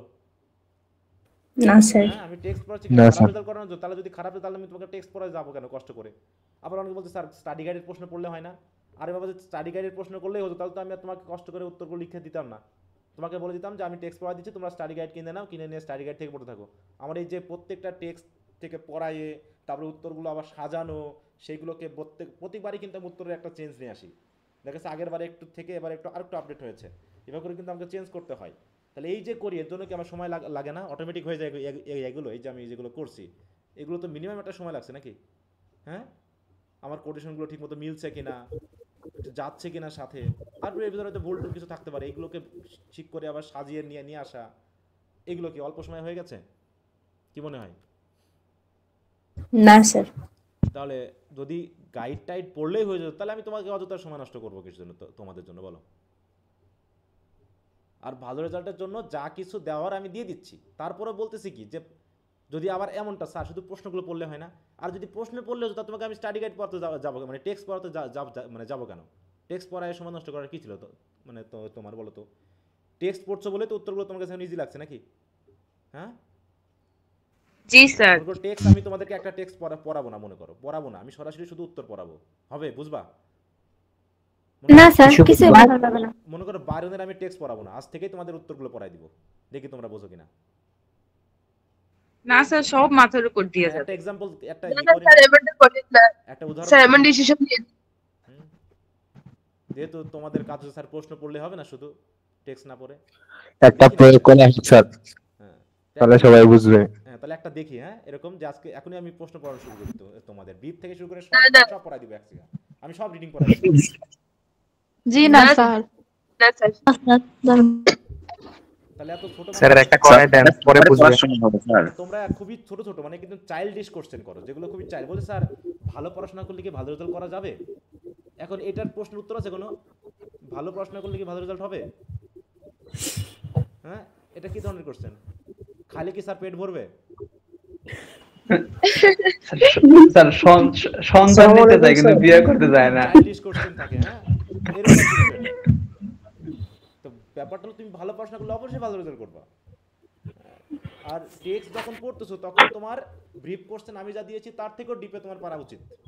আমি তো দিয়েছি তোমাকে জাস্ট একটা প্রিপারেশনের জন্য উপস্থাপন করা মাত্র, কিন্তু টেক্সট যখন পড়িয়েছি আমি মনে করবো তোমার কমন না আসলে তুমি পারবা, এটা মনে করে আমি পড়াচ্ছি। কারণ একটা লাকুনলি তুমি যখন লাইন অন দ্য জুয়েল পড়লা, এখান থেকে কি ব্রিফ কোশ্চেন আসতে পারে? আমি তো প্রত্যেকটা লাইন বাই লাইন পড়িয়ে দিয়েছি, কোনো কিছু তো বাদ দেই নাই। দেখো আমি থার্ড ইয়ারে যে টেক্সট মানে ইয়ারতে নভেল আছে সেই নভেলটা আমি পড়াই দেইনি, ওখানে সব ব্রিফ কোশ্চেন খারাপ করছে ওরা। এবারে যে থার্ড ইয়ারের পরীক্ষা হচ্ছে স্যার ওটাতে খারাপ হয়েছে, কেন হয়েছে? স্যার আপনি ওই যে টেক্সট পড়াইনি। আরে নভেলের টেক্সট আমি পড়া দিতে পারি, ওটা তো তোমরাই পারো বাড়িতে পড়তে, সেগুলো তোমরা পড়েনি। ঠিক আছে, যেমন এই যে থার্ড ইয়ারে যারা পড়তেছে ওদের জন্য আমি কিন্তু এই সাবজেক্টের টেক্সট পড়াই না, বরং আমি ওদেরকে এক মাস করে এক একটা নভেল পড়ার জন্য টেক্সট পড়ার জন্য টাইম দিয়ে দিয়েছি। এখন তুমি পড়লে পড়বা, না পড়লে না পড়বা, আমি কিছু বলতে পারবো না। আমি এই বিষয়ে কোনো সিদ্ধান্ত দিবই না, আমি সামারি পড়াইয়ে তোমাকে প্রশ্ন উত্তর পড়িয়ে দিব। দেখো এই জায়গায় দিয়েছি, হ্যাঁ যে read the text Robinson Crusoe, কত তারিখ পর্যন্ত? 1 জুন, প্রায় 1.5 মাস সময় দিয়েছে এই টেক্সটটা পড়ার জন্য, 1.5 মাস। যদি কেউ একটু পরে তাহলে 1.5 মাস কেন, আমরা যদি 4টা নভেল পড়ি, 4টা নভেলকে যদি আমি 4 মাস করে টাইম নিই, তাহলে 12 মাসে 4টা নভেল পড়া হয়ে যায়। স্যার নভেলগুলো কত বড়, মানে পুরো বই না? বড় বড় অবশ্যই, তুমি একটু দেখবা তোমাদের যেমন সাইলাস মার্নার ছিল ওর ওরকমই কিন্তু ডাবল মনে করো। একটা তো আছে টম জন্স, তো আছে সাইলাস মার্নারের মনে করো কত গুণ বলবো, 3 গুণ বড়। জি স্যার আমি দেখতাম এগুলোর ভাষা কি কঠিন? না ভাষা ইজি, ভাষা খুবই ইজি, ভাষা সহজ, তোমাকে শুধু একটু পড়তে হবে। আর একটু তো তোমার কাছে ইংরেজি নতুন হলো তো সে ইজি জিনিসও কঠিন লাগবে, এটা তো স্বাভাবিক। আমাদের কাছে হয়তো ইজি লাগতে, তোমার কাছে কঠিন লাগতে পারে, কিন্তু টেক্সট যদি পড়ো তাহলে তুমি গল্পগুলো বুঝবা, ধারাবাহিকতা বুঝবা, এবং একটা গল্প পড়লে মেজর যে ইস্যুগুলো সবার মাথায় থাকে সেগুলো আমার মাথায় তো থাকে। মনে করো আমি একটা নভেল পড়েছি, তুমিও সেটা পড়েছো, তাহলে একটা সিনেমা তুমিও দেখছো আমিও দেখছি, তাহলে কি ইম্পর্টেন্ট বিষয়গুলো তোমার মাথাতে থাকবে না, যেগুলো এনজয়েবল বলো, আকর্ষণীয় বলো? একটা সিনেমা দেখে আসলা, তা তোমার মাথাতেও যা থাকবে আমার মাথাতেও তা। তাহলে এক্সামিনার হিসাবে আমি তো সেই কোশ্চেনগুলোই করব যেগুলো মোটামুটি চমকদারি, যেগুলো আকর্ষণীয়, অ্যাট্রাকটিভ, সেখান থেকে নিশ্চয়ই কোশ্চেন করব। কিন্তু তুমি টেক্সট পড়নি বলে ওই যে চমকদারি বিষয়গুলো তোমার মাথায় আসেনি। তুমি তো সিনেমাটা দেখোনি, তুমি শুধু অন্যের মুখ থেকে গল্পটা শুনছো সামারি আকারে, রিভিউ শুনছো। শুধু রিভিউ শুনে কি পুরো সিনেমা বলা যায় বলো? না স্যার, যে 2-3 মিনিট ট্রেলার বের হয় সেটা শুনলে তো হবে না। হ্যাঁ রিভিউ শুনে তো আর সিনেমা বলা যায় না। একইভাবে রিভিউ যখন তুমি শুনেই ফেলবা তখন কি অরিজিনাল সিনেমা দেখার মজা হবে বলো তো? যদি তুমি একবার রিভিউ শুনে ফেলো আর ভালো লাগবে না, কিন্তু জানবা যে ঘটনা আমার পরিচিত, অতএব সাসপেন্স থাকবে না। অতএব টেক্সট পড়া সরাসরি শুরু করে দিতে হবে, বুঝি আর না বুঝি টেক্সট পড়া শুরু করতে হবে। আশা করি তুমি 60% কেন, তুমি 70% বুঝলেও এনাফ, 30% বোঝার দরকার নেই। এইরকম সাহস করে তুমি পড়তে পারো তাহলে তোমার জন্য কাজে দিবে। আচ্ছা যাও, আমরা একটু অন্য কথা বলেছি। তো বলো, ব্রড কোশ্চেনে কারো সমস্যা আছে? না স্যার। স্যার ব্রড কোশ্চেনে যে আসসালামু আলাইকুম স্যার, আমাকে শুনতে পাচ্ছেন? হ্যাঁ শুনতে পাচ্ছি, বলো। হ্যাঁ স্যার, আমি এই মাসে জয়েন করেছি স্যার, অডিপাস রেক্সের 4টা ক্লাস করেছি, কিন্তু স্যার আপনি কোন বই থেকে পড়াচ্ছেন এটা আমি বুঝতে পারছি না স্যার। টেক্সটের কোনো বই নাই। টেক্সট যে যারই কেন টেক্সট থাকলেই হবে। টেক্সট পড়াইছি আমি, এটা কোনো বই না। এডিপাস রেস্কের যে সেটা পড়িয়েছি। হ্যাঁ স্যার, এটা পড়িয়েছেন কোথা থেকে? বুঝলাম না, বলো, একজন বলো। স্যার, এটা পড়িয়েছেন কোথা থেকে পড়িয়েছেন সেটাই বুঝতে পারছিলাম না। তুমি কি বই কিনেছো আদৌ? জি স্যার, আমি মেন বই যেগুলো এগুলো কিনেছি। তাহলে মেন বই তো আছে, আমি তো মেন বইটা থেকেই পড়িয়েছি, তোমার না বোঝার কি আছে? আমি তো মনে হয় ওইটা কিনছে, মিলাতে পারছিলাম না স্যার। তাহলে তুমি মেন বই কেনই নি, তোমার যেখানে টেক্সট নাই সেটা তুমি কেনই নি, কারণ এখানে তো মেন বইয়ের পিডিএফই দেওয়া আছে, এখানে আছে কি না বলো? এটা তো মেন বইয়েরই পিডিএফ। মেন বইতে একটাই পাওয়া যায় স্যার। ওইটা কিনছে মানে যেখানে কোশ্চেন আছে। হ্যাঁ এই যে এখানে এই যে পুরো টেক্সট, এটা তো টেক্সটই পুরো, এই যে এটা টেক্সট, যেখানে ট্রিলজি 3টা। ও মনে হয় এই যে ক্রিটিক্যাল অ্যানালাইসিস যে বইটা আছে না, রামদিনাল বা ডক্টর সেন, ওইটা হয়তো কিনছে। রামদিনা সেনের বই, ওটা নাকি ছোট টেক্সট? কোনটা বলো তো? ওটা কি ছোট বই টেক্সট, না রামদিলাল বা সেন লেখা আছে উপরে?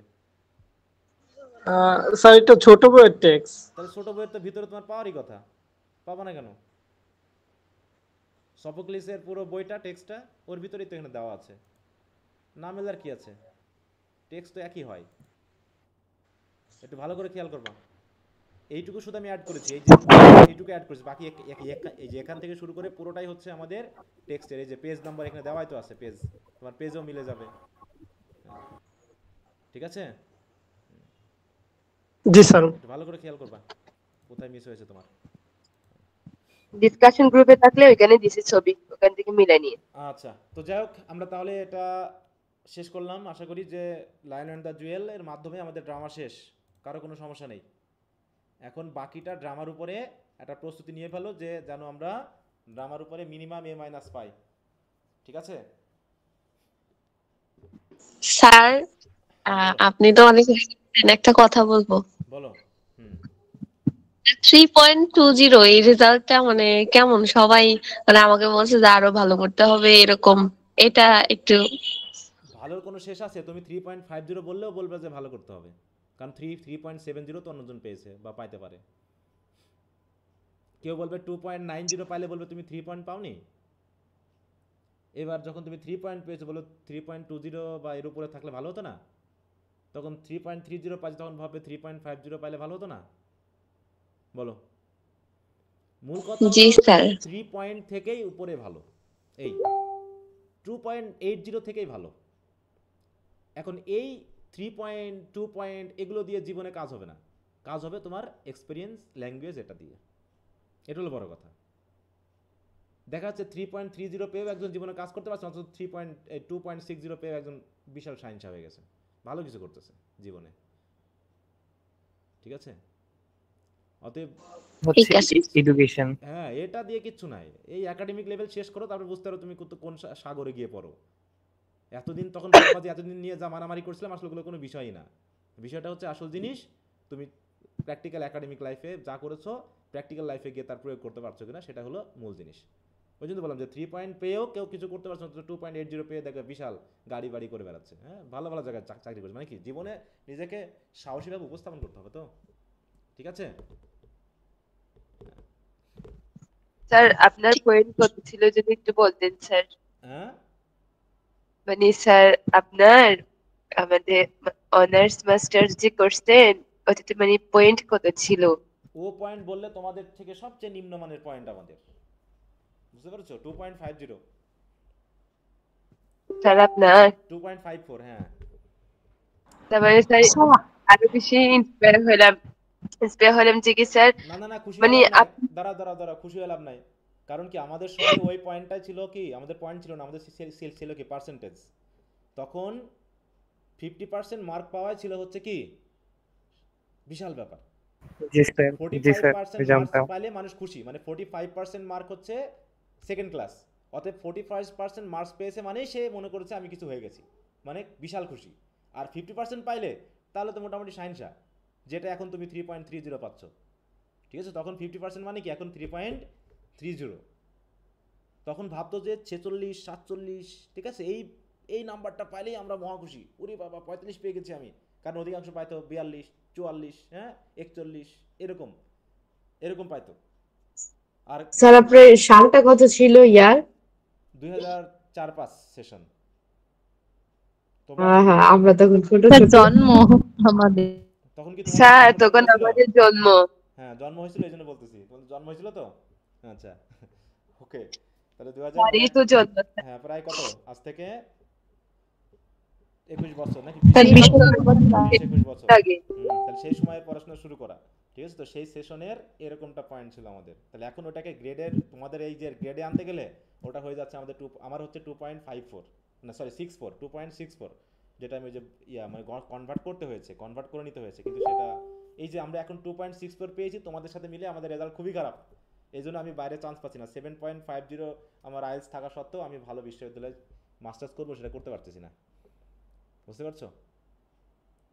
স্যার তবে আপনাদের সময় মনে হয় একটু পয়েন্ট আরেরা এমন যে একটু সময় পড়াশোনা করছে ওই সময় তো ওই মার্কের মানুষজনদের মানুষ নাকি হারিকেন দিয়ে দেখতে যাইতো, এরকম শোনা যায়। আমি যখন ইংলিশে ভর্তি হলাম তখন বলতেছে যে পাস করতে পারবা তো, মানে তুমি পাস করতে পারবা তো, এটাই হলো তখন কথা ছিল। আর সেকেন্ড ক্লাস পাওয়া, ওরে বাবা বিশাল ব্যাপার, আর যদি 50% হচ্ছে তাহলে বিশাল ব্যাপার। স্যার কোন কলেজ থেকে অনার্স করেছেন? বলো স্যার কোন কলেজ থেকে অনার্স করেছেন? সরকারি আজিলক কলেজ থেকে, বগুড়া। স্যার আপনার বাসা কোথায়? আমার বাসা মেহেরপুর কুষ্টিয়া, চেনা আছে মুজিবনগর। আর ওখানে গেছি বগুড়াতে, কপালের দোষে বিশ্ববিদ্যালয়ে তখন চান্স পাইনি, এই জন্য একটা গল্প আছে, ওসব বলে লাভ নাই, তোমাদের কেউ বুঝবা না, তোমরা মনে করবা মিলন স্যার মনে হয় হ্যাঁ এসি রুমে থাকে। হ্যাঁ স্যার আমরা জানি স্যার, আমি জানি আপনার গল্পটা। তো একটু বলেছিলাম কিছু, যে তোমরা মনে করবা যে মিলন স্যার এখন আছে মনে হয় এসি রুমে থাকে, ঠিক আছে, তো মাংস পোলাও খেয়ে বড় হয়েছে, বুঝতে পেরেছো? প্রতিটা মানুষের জীবনের পিছনে একটা করে ঘটনা থাকে। আমার তো এইচএসসির পর পড়াশোনা বন্ধ হয়ে যাচ্ছিল, মানে বিদেশ ভার্সিটিতে চান্স নিব এরকম কোনো আগ্রহ ছিল না, গেছিলাম হচ্ছে গার্মেন্টসে চাকরি করতে, বুঝতে পারছো? সেখান থেকে ফিরে এসে তখন জাতীয় বিশ্ববিদ্যালয় সবার শেষে পরীক্ষা নিত, যেমন এখন নিচ্ছে, ওই ভর্তি পরীক্ষা দিয়ে আজ একটা চান্স পাইলাম, পড়াশোনা করলাম এইভাবে। সেখান থেকে সৃষ্টিকর্তা যেহেতু রাখে, ওই যে বললাম যে যার কপালে যা আছে তাই হয়ে গেছে আর কি, পরিশ্রমও কম করতে হয়নি, করতে হয়েছে ভালোই। সেই জন্য তোমাদের যে অজুহাত দেখাও না, ওই অজুহাতগুলো আমার কাছে খুব ছোট মনে হয়, পড়াশোনা করতে হয়নি স্যার সংক্ষেপে যদি বিসিএস ক্যাডার হওয়ার গল্পটা বলতেন স্যার। ওটা নিয়ে আর সময় নষ্ট এখন করাবো না, অন্য সময় হবে, ঠিক আছে তো?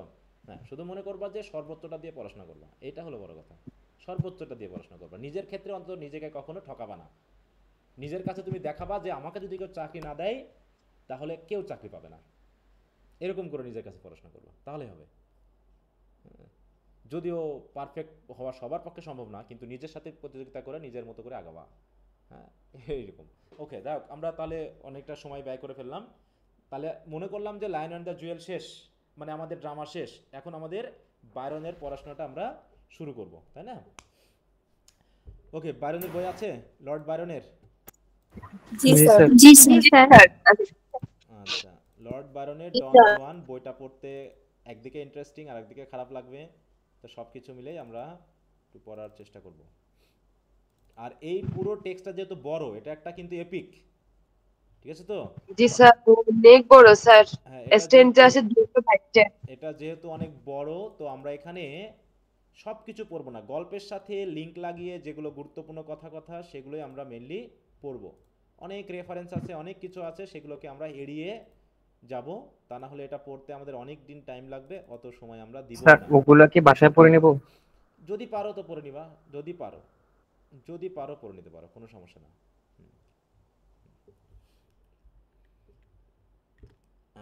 স্যার আসেন হয়তো এটা নাই ধরতেন, আপনার কথাগুলো শুনতেই ভালো লাগতেছিল। না সমস্যা, কত মিনিট সময় আছে? আচ্ছা সময় তো শেষের দিকে। জি স্যার, এই জন্যই তো সময় তো শেষের দিকে, এটা তো এটা তো এখন বলো তাহলে অন্য প্রসঙ্গ নিয়ে একটু আলোচনা করি আজকে, যেহেতু সময়ও তো নেই, এটা শুরু করো, বেশি দূর আগানো যাবে না। স্যার আপনার বিসিএস নিয়েই বলেন। আচ্ছা, তাহলে ওটা নিয়ে একটু বিসিএস নিয়ে গল্প বলার আসলে তেমন কিছু আছে কিনা জানি না, তারপরে দেখি একটু বলি যেটা তোমাদের যদি কাজে লাগে একটু, ঠিক আছে? তো প্রথমে একটু বলি যে বিসিএস এর এখানে আসলাম কি করে। আমি আসলে বিসিএস পরীক্ষা দিব এমন কোনো ইচ্ছা বা মানে সরকারি চাকরির কথা শুনলে আমার আসলে ভয় লাগতো, ঠিক আছে? তো কারণ ভাবতাম ওখানে অনেক পড়াশোনা, অনেক কঠিন কিছু, সরকারি চাকরি করবো রে বাবা বাবা, একটা প্রাইমারি স্কুলের টিচারেও ব্যাপক পড়াশোনা করতে হয়, আমারও মাথা ঘুরে যেত আর কি। তো আমি কখনোই এটা ভাবিনি যে আমি সরকারি চাকরি করব। আমি খুব একটা গরিব পরিবার থেকে আসছি, বলে গরিব বলবো না, একদম যে নিডি বা কিছু ছিল না তা না, মোটামুটি আমরা একটা লোয়ার মিডল ক্লাস ফ্যামিলি, যেটা বলতে পারি মিডল ক্লাস থেকে লোয়ার। আমাদের জমি জায়গা ছিল, ব্যাপারটা এরকম, কিন্তু আমার বাবা একটু অন্য ধরনের, সংসারের প্রতি তার কোনো একটা মনোযোগ নেই, ঠিক আছে? তিনি তার জমি জায়গা দাদু যা দিয়েছিলেন ওনার নামে সব মোটামুটি তিনি বিক্রি টিক্রি করে খাইয়ে দায়ে শেষ করে ফেলছেন।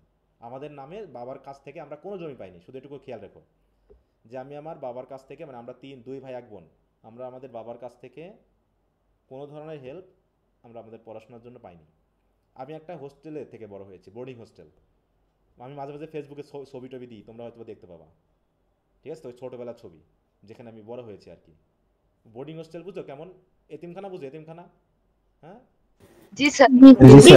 ওরকম একটা বিষয়, বাপ মা ছেড়ে দিয়েছে, বাপ মা অন্য রাতে ছেড়ে দিয়েছে, তাদের কোনো স্বপ্ন নাই আমাদের, ঠিক আছে? তো ওইরকমভাবেই একসাথে বড় হয়েছি, এসএসসি পর্যন্ত পড়েছি। তারপরে এইচএসসি বাড়িতে পড়াশোনা করেছি, কিন্তু সেখানেও আমার মা মারা যায় 1999 সালে, ঠিক আছে? 1999 সালে, তখন আমি ক্লাস 8-এ পড়তাম। তো তারপর থেকে আমার দাদু দাদির কাছে মানুষ হওয়া, বাপ মায়ের কোনো হেল্প নাই। আমার এক ফুফু ছিলেন, উনি আমাকে খুব ভালোবাসতেন, ফুফু, ঠিক আছে? তিনি এখন বগুড়ায় থাকেন। তো এইচএসসি আমি বাড়ি থেকে পড়াশোনা করেছি, টিউশনি করাতাম গ্রামেই, টিউশনি করাতাম। আর মেহেরপুর সরকারি কলেজে পড়াশোনা, যেখানে আমি এখন চাকরি করতেছি, ওখানে আমি এইচএসসি পড়েছি। তো এইচএসসি পড়তে পড়তে আমার মানে কী হলো, আমার পরিবারের সাথে একটু মিলতো না, এইচএসসি পরীক্ষার দিনও আমার সাথে ঝগড়া হয়েছে, আমি পরীক্ষা দিব না, একদম বাড়ি থেকে বের হয়ে যাবে, এরকম ধান্দা। তো তারপর থেকে হলো কি, এইচএসসি পরীক্ষা দিয়েই, মানে কোনোরকম এইচএসসি পরীক্ষা আমি জ্বরে মানে কি বলবো, অসুস্থ হয়ে আমি পরীক্ষা দিয়েছি। পরীক্ষা দিয়েই শেষ করে আমি চলে গেছি ঢাকাতে, যে আমি বাড়িতে থাকবো না, আমার দ্বারা পড়াশোনা হবে না, আমি একদম গার্মেন্টসে চাকরি করা শুরু করলাম।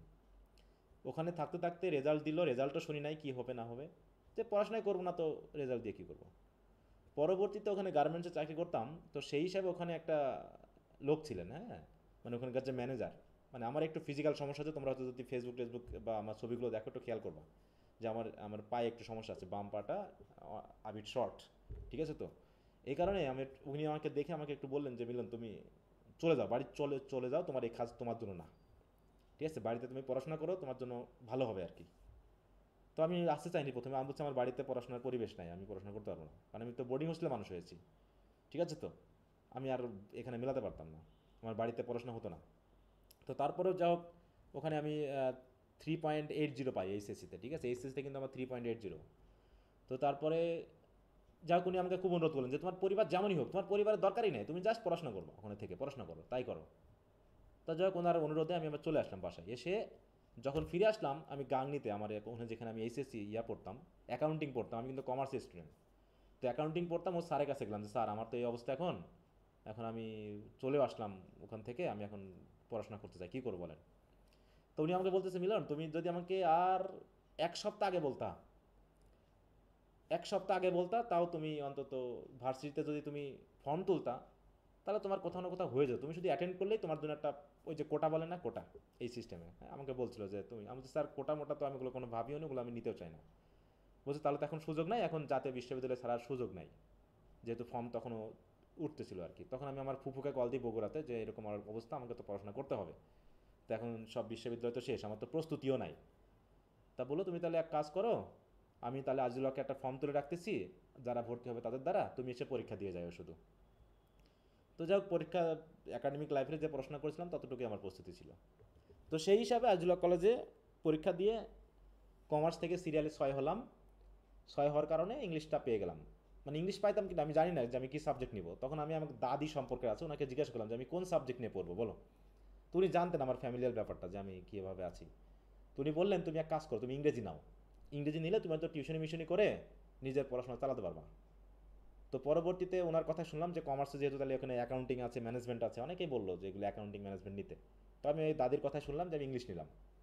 ইংলিশ নেওয়ার পরে তো মোটামুটি মাথা খারাপ অবস্থা, সবাই বলে এই পাস হয় না, এই হয় না, ফেল হয়। হ্যাঁ, এক এক আঙ্কেল তো বলেই বসলো যে তুমি তো লাইফটাই হ্যাং করে ফেললা, তুমি অন্য সাবজেক্ট নিতা আর না ডিগ্রি পড়াশোনা করতা, তোমার অনার্স নিতে বললো কে? তো যাই হোক, তাদের কথাই আমার খুব কাজে লেগেছে। আমি পরবর্তীতে স্যারদের সাথে যোগাযোগ করলাম যে স্যার ইংলিশ নাকি খুব কঠিন, আমাকে কী করতে হবে শুধু তাই বলেন। বললো যে তুমি শুধু নাক মুখ বন্ধ করে পড়াশোনা করবা, টেক্সট ভালো করে পড়বা, ডিকশনারি বেশি করে দেখবা, আর যত পারবা গ্রামার বই পড়বা, এইটা করবা, আর কোনো কিছু তাকানোর দরকার নেই। এবং তোমার যেন 45%-এর নিচে মার্ক না আসে, এইটুকুর জন্য পড়াশোনা করো, বাকি যাহাই হবে। তো যাই হোক, রাত দিন পড়াশোনা করেছি। তো প্রথমে যাক ফার্স্ট ইয়ার রেজাল্ট ভালোই হয়েছিল, খারাপ হয়নি। তো সেকেন্ড ইয়ারে মনে একটু খারাপ হয়, আমি একটু অসুস্থ হয়ে যাই এবং অন্যান্য কারণে সেকেন্ডে খারাপ। তো গড়ে মোটামুটি আমার 51 পয়েন্ট সামথিং, মানে 51 পয়েন্ট মার্ক থাকে ফার্স্ট ইয়ারে, ঠিক আছে? মানে আমার কি অনার্সে। তো অনার্স পড়তে পড়তে আরেকটা ইচ্ছা হলো যে আমি বিদেশ পড়তে যাবো। আমার সরকারি চাকরি করবো বা চাকরি এরকম কোনো ধান্দা ছিল না। আমি মনে করেছিলাম যে আমি বিদেশে গিয়ে পড়বো, বুঝতে পারছো? দেখো কোথায় থেকে কি ধান্দা হয়। অনার্স পড়তে পড়তে এত গল্প পড়েছিলাম আমি। হ্যাঁ, আমি ফার্স্ট ইয়ারে অনেকগুলো ইংলিশ নভেল পড়েছিলাম, অনেক নভেল পড়েছিলাম আমি ফার্স্ট ইয়ারেই। নীলক্ষেত যেতাম, যখন তখন নীলক্ষেত চলে যেতাম। হ্যাঁ, বগুড়া থেকে তো ঢাকার যোগাযোগ ব্যবস্থা ভালো, একটা বইয়ের সংবাদ পাইলেই চলে যেতাম। আর নাই ফ্রেন্ডস আছে বগুড়ার, ওকে বলতাম যে বইটা এনে দাও। টাকা পয়সা আমি স্যার আপনার খরচ কি আপনি বেয়ার করতেন? হ্যাঁ, তখন আমি বিয়ার করেছি। আর আমি যে বোর্ডিং হোস্টেলে থাকতাম, ওরা মান্থলি 1000 করে টাকা দিত, মান্থলি 1000 টাকা অনার্স পর্যন্ত দিয়েছিল তারা, ঠিক আছে? হ্যাঁ, এবং আমি আমার খরচ সহ আমার ছোট ভাইয়ের খরচ আমি চালিয়েছি। ছোট ভাইকে আমি বগুড়ায় নিয়ে যাই, ওখানে ক্যাডেট, ওই যে প্রি ক্যাডেট স্কুল আছে, ওখানে ভর্তি করায়। পরে আমার ছোট ভাইকে আমি রংপুর পলিটেকনিকে ভর্তি করাই। আমরা একটা মেসে থাকতাম, বুঝতে পারছো? মানে মেসে জানো আমরা কোথায় ছিলাম? আমরা তো খ্রিস্টান ছিলাম, এই জন্য খ্রিস্টানদের কোনো মেস ছিল না, তো এরকমভাবে মেসও পাইতাম না। পরে স্যার আপনার কি জন্মস্থান বগুড়ায়? না, জন্মস্থান আমার মেহেরপুরে। তো ওই যে বললাম যে ভাগ্যের জোরে বগুড়ায় যাওয়া, ওই যে ফুপুর মাধ্যমে ফর্ম টর্ম তুলে আমি আজিলকে পড়াশোনা করলাম এখানেই, চলে যায়। পরে এক মেসে ছিলাম, সেখানে হচ্ছে মোটরের একটা ঘর ছিল ওদের, বুঝতে পারছো? মোটর রাখতো আর একটু ঘর ছিল ছোটোখাটো, মোটরের উপরে আমরা খাট চাপিয়েছিলাম মোটামুটি অনেক মাস। তারপরে যা হোক, আমাদের আচরণ দেখে পরে আমাদেরকে আবার অন্য ঘরে তুলে, তাও একটা মাটির ঘর ছিল যেখানে ইঁদুর বাদুর থাকতো। আরে বাবা, আমরা নিজেরাই লেপে ঠেপে থাকতাম, বুঝতে পারছো? এখন লোক শুনলে গল্প টল্প লাগবে মনে হবে। আমার ছোটো ভাই আছে, সে যাও এখন পিডাব্লিউডিতে সরকারি হিসাবে আছে, উপসহকারী প্রকৌশলী হিসাবে, ঠিক আছে? যাও, আমরা কষ্ট করেছি, এটা বলতে হবে। ওই জন্য কষ্ট আমার কাছে কেউ বললে পারে আমার খুব অস্বস্তি লাগে, যে তোমরা মনে করো না যে আরাম করে পড়াশোনা করেছি। আমি টিউশনি করতাম, আমি রাত 11টা পর্যন্ত, সকাল 6টা থেকে শুরু হতো, শুধু কলেজ টাইম বাদ দিয়ে। তখন টিউশনির দাম ছিল কত জানো আমাদের সময়? মাসে 300 টাকা, 500 টাকা এরকম করে দিত, 800 টাকা। এখন তো টিউশনি করলে 250, মানে 2500, 3000, 5000 পর্যন্ত পাওয়া যায় কিনা বলো? তো এরকম করে পুরো মাস চালাতে অনেকগুলো টিউশন, দুই ভাইয়ের পর। স্যার গ্রাম অঞ্চলে এখন ওই জিনিসটাই আছে। হ্যাঁ, গ্রাম অঞ্চলে তো 50 টাকা দিয়ে আমি করেছি, এক মাসে 50 টাকা। যে ছেলে আমার 5-এ পড়ে 50 টাকা, 3-তে পড়ে 30 টাকা, এরকম আছে। শহরে আমার প্রথম টিউশনি ছিল 300 টাকা মাসে, 2 বোনকে পড়াতাম ছোট, 300 টাকা, বুঝতে পারছো? তারপর থেকে যাও আরও কিছু বেড়ে যায়, তো অনেকগুলো টিউশনি করাতে হতো নিজে চলতে গিয়ে। তো যাও, এইভাবে করে মোটামুটি অনার্স শেষ করার পর ধান্দা ছিল বিদেশ যাব। কিন্তু ওই সময় অনলাইনে কিছু ক্লিক বিজনেস আসছিল, বুঝতে পারছো? 2011-12 সালের দিকে ডুল্যান্সার, ঠিক আছে তো, সাইট টক, এরকম কিছু বিজনেস আসাতে আমি শেষবারের মতো আমার দাদুর কাছ থেকে কিছু টাকা নিয়েছিলাম বিদেশ যাবো বলে, যে তুমি আমাকে শেষবারের মতো কিছু টাকা দাও, আমি বিদেশ যাব, ওখানে আমি পড়াশোনা করব মাস্টার্স, আমি ডিরেক্টর হতে চাই ফিল্মের, বুঝতে পারছো? তো দাদু আমাকে বললো যে তোমার নামে যে জমিটুকু আমি দিতে চেয়েছিলাম, ঠিক আছে তো, আমার নামে দাদু জমি দিয়েছিলেন 1996 সালে, আমার জন্মের সময় একটা জমি লিখে দিয়েছিলেন 3000 টাকা দিয়ে কিনে তখন। তা আমি দাদুকে বললাম তুমি আমার নামে জমিটা বিক্রি করে দাও, দিয়ে আমাকে দিয়ে দাও আমার টাকাটা, আমি আমার মতো বিদেশ পড়াশোনা করবো। তা উনি ওটা দেননি, ওটা একটা ভালো জমি, তো অন্য একটা জমি বিক্রি করে তিনি আমাকে কিছু টাকা দেন বিদেশ যাওয়ার জন্য। কিন্তু দুঃখের বিষয়, অনার্সের রেজাল্ট ততক্ষণে বার না হওয়ার কারণে আমি আইএলস ঢাকাতে গিয়ে করেছিলাম, 6 মাস ছিলাম ঢাকাতে। আইএলস করার পর আবার বগুড়াতে ফিরে আসি, যে অনার্সের রেজাল্টটা দিক, তারপরে আমি আবার অ্যাপ্লাই করব। কিন্তু দুঃখের বিষয়, ওই সময় অনলাইনে কিছু ক্লিক বিজনেস আসলো, যে মেসে থাকতাম সেই মেসের বন্ধুরা কিছু করতেছিল, ওদের সাথে যুক্ত হয়ে আমি আমার টাকা পয়সাগুলো সব নষ্ট করে ফেলি, ঠিক আছে তো? ল্যাপটপ কিনেছিলাম, কিনে মোটামুটি শেষ, মানে ওইখানে আমি একটা খুব ভুল করেছিলাম। ওই ভুলটা যা হোক সৃষ্টিকর্তা হয়তো কোনোভাবে আমাকে দিয়ে করিয়ে এই জায়গায় নিয়ে আসছে। তো পরে এই ভুলটা করার পর আমার তো আর কোনো পথ নেই, বিদেশ যাওয়ার পথ বন্ধ। তখন আমি আমার এক ম্যাডামের কাছে যাই, যিনি এখন শাহ সুলতান কলেজে আছেন, জেবানুসা ম্যাডাম। হ্যাঁ, ওনার কাছে যাই যে ম্যাডাম আমাদের কলেজে আমার লাইফ শেষ, এখন আপনি আমাকে বুদ্ধি দেন কী করবো। তো উনি আমাকে তো খুব বকাঝকা করলেন যে তোমার মতো ছেলে এইরকম ফাজলামি কেউ করে? হ্যাঁ, দিয়ে বললো তুমি এখন কাজ করো, তুমি বিসিএসের জন্য প্রস্তুতি নাও, আর ওই যে নিবন্ধন আছে নিবন্ধনগুলো দাও, তোমার নিশ্চয় হয়ে যাবে আশা করি, তুমি একটু ওদিকে লাগাও। তখন আমি ওই যে বিসিএস দেওয়ার জন্য কনফিডেন্স কোচিং আছে বগুড়াতে, ওখানে ভর্তি হই। তাও আমার কাছে কোনো টাকা ছিল না, কিন্তু অনলাইনে ওই সময় অনলাইন বিজনেস কিন্তু বন্ধ হয়ে যায়। বন্ধ হয়ে যাওয়ার কারণে অনেক টাকা আমার লস হয়, আমার কাছে কোনো টাকা ছিল না। এমনকি আমার সাথে যারা যুক্ত হয়েছিল তারা আমাকে তুলে নিয়ে যায়, বুঝতে পারছো, তুলে নিয়ে যায়, নিয়ে গিয়ে আমার ল্যাপটপ সব কেড়ে নেয়, আমি পুরো জিরো। আর এই সময় আমার বিয়েও করে ফেলি। মানে কি বলবো, ওই মুহূর্তে আমি যে কি ধরনের বিপদে পড়েছিলাম, শুধু সুইসাইডটা করি নাই আর কি, এরকম একটা অবস্থা। হ্যাঁ বলো। হ্যাঁ, এই বিজনেসটা কিসের ছিল? তোমার কথা বোঝা যাচ্ছে না, একটু ক্লিয়ারলি বলো। বিজনেসটা কিসের ছিল? কিসের ছিল স্যার সেটা বলছে। আবার তুমি বলো তো। হ্যাঁ স্যার বিজনেসের কথা বলতেছে, মানে কি বিজনেস ছিল? ডেস্টিনি ছিল, ডেস্টিনি একটা অ্যাকাউন্ট খুলতে হয়, 15,000 টাকা দিয়ে অ্যাকাউন্ট খুলতে হবে, সেখানে বিভিন্ন অ্যাড আসবে, অ্যাডে ক্লিক করলে পারে টাকা হবে। তা আমি এগুলো অতটা বুঝতাম না, আমার কাছে টাকা ছিল, আমার বন্ধুরাও আসলো, আমিও ওদের উপর বিশ্বাস করে ফেললাম, বুঝতে পারছো। এবং যেটা এখন ক্যাসিনো হিসেবে হ্যাঁ অনলাইন অনেক আছে, কিন্তু বিভিন্ন হাত করে লোক জড়ো করতে হয়। আমি বলছি ওগুলো ভাই আমি পারবো না, আমার ওগুলো দরকার নেই, আমি যদি অনলাইনে কোনো কাজ থাকে সেটাই করবো, কারণ বিদেশে গিয়ে তো অনলাইনে কাজ করা যায়। সেইভাবে আমি করেছিলাম যে বাইরে যাব, হোটেলে কাজ করার থেকে আমি তাহলে কম্পিউটারে কাজ করব, সেই হিসাবে আমি বিশ্বাস করেছিলাম। পরে মাত্র 3 মাসের মধ্যে সব শেষ হয়ে যায়।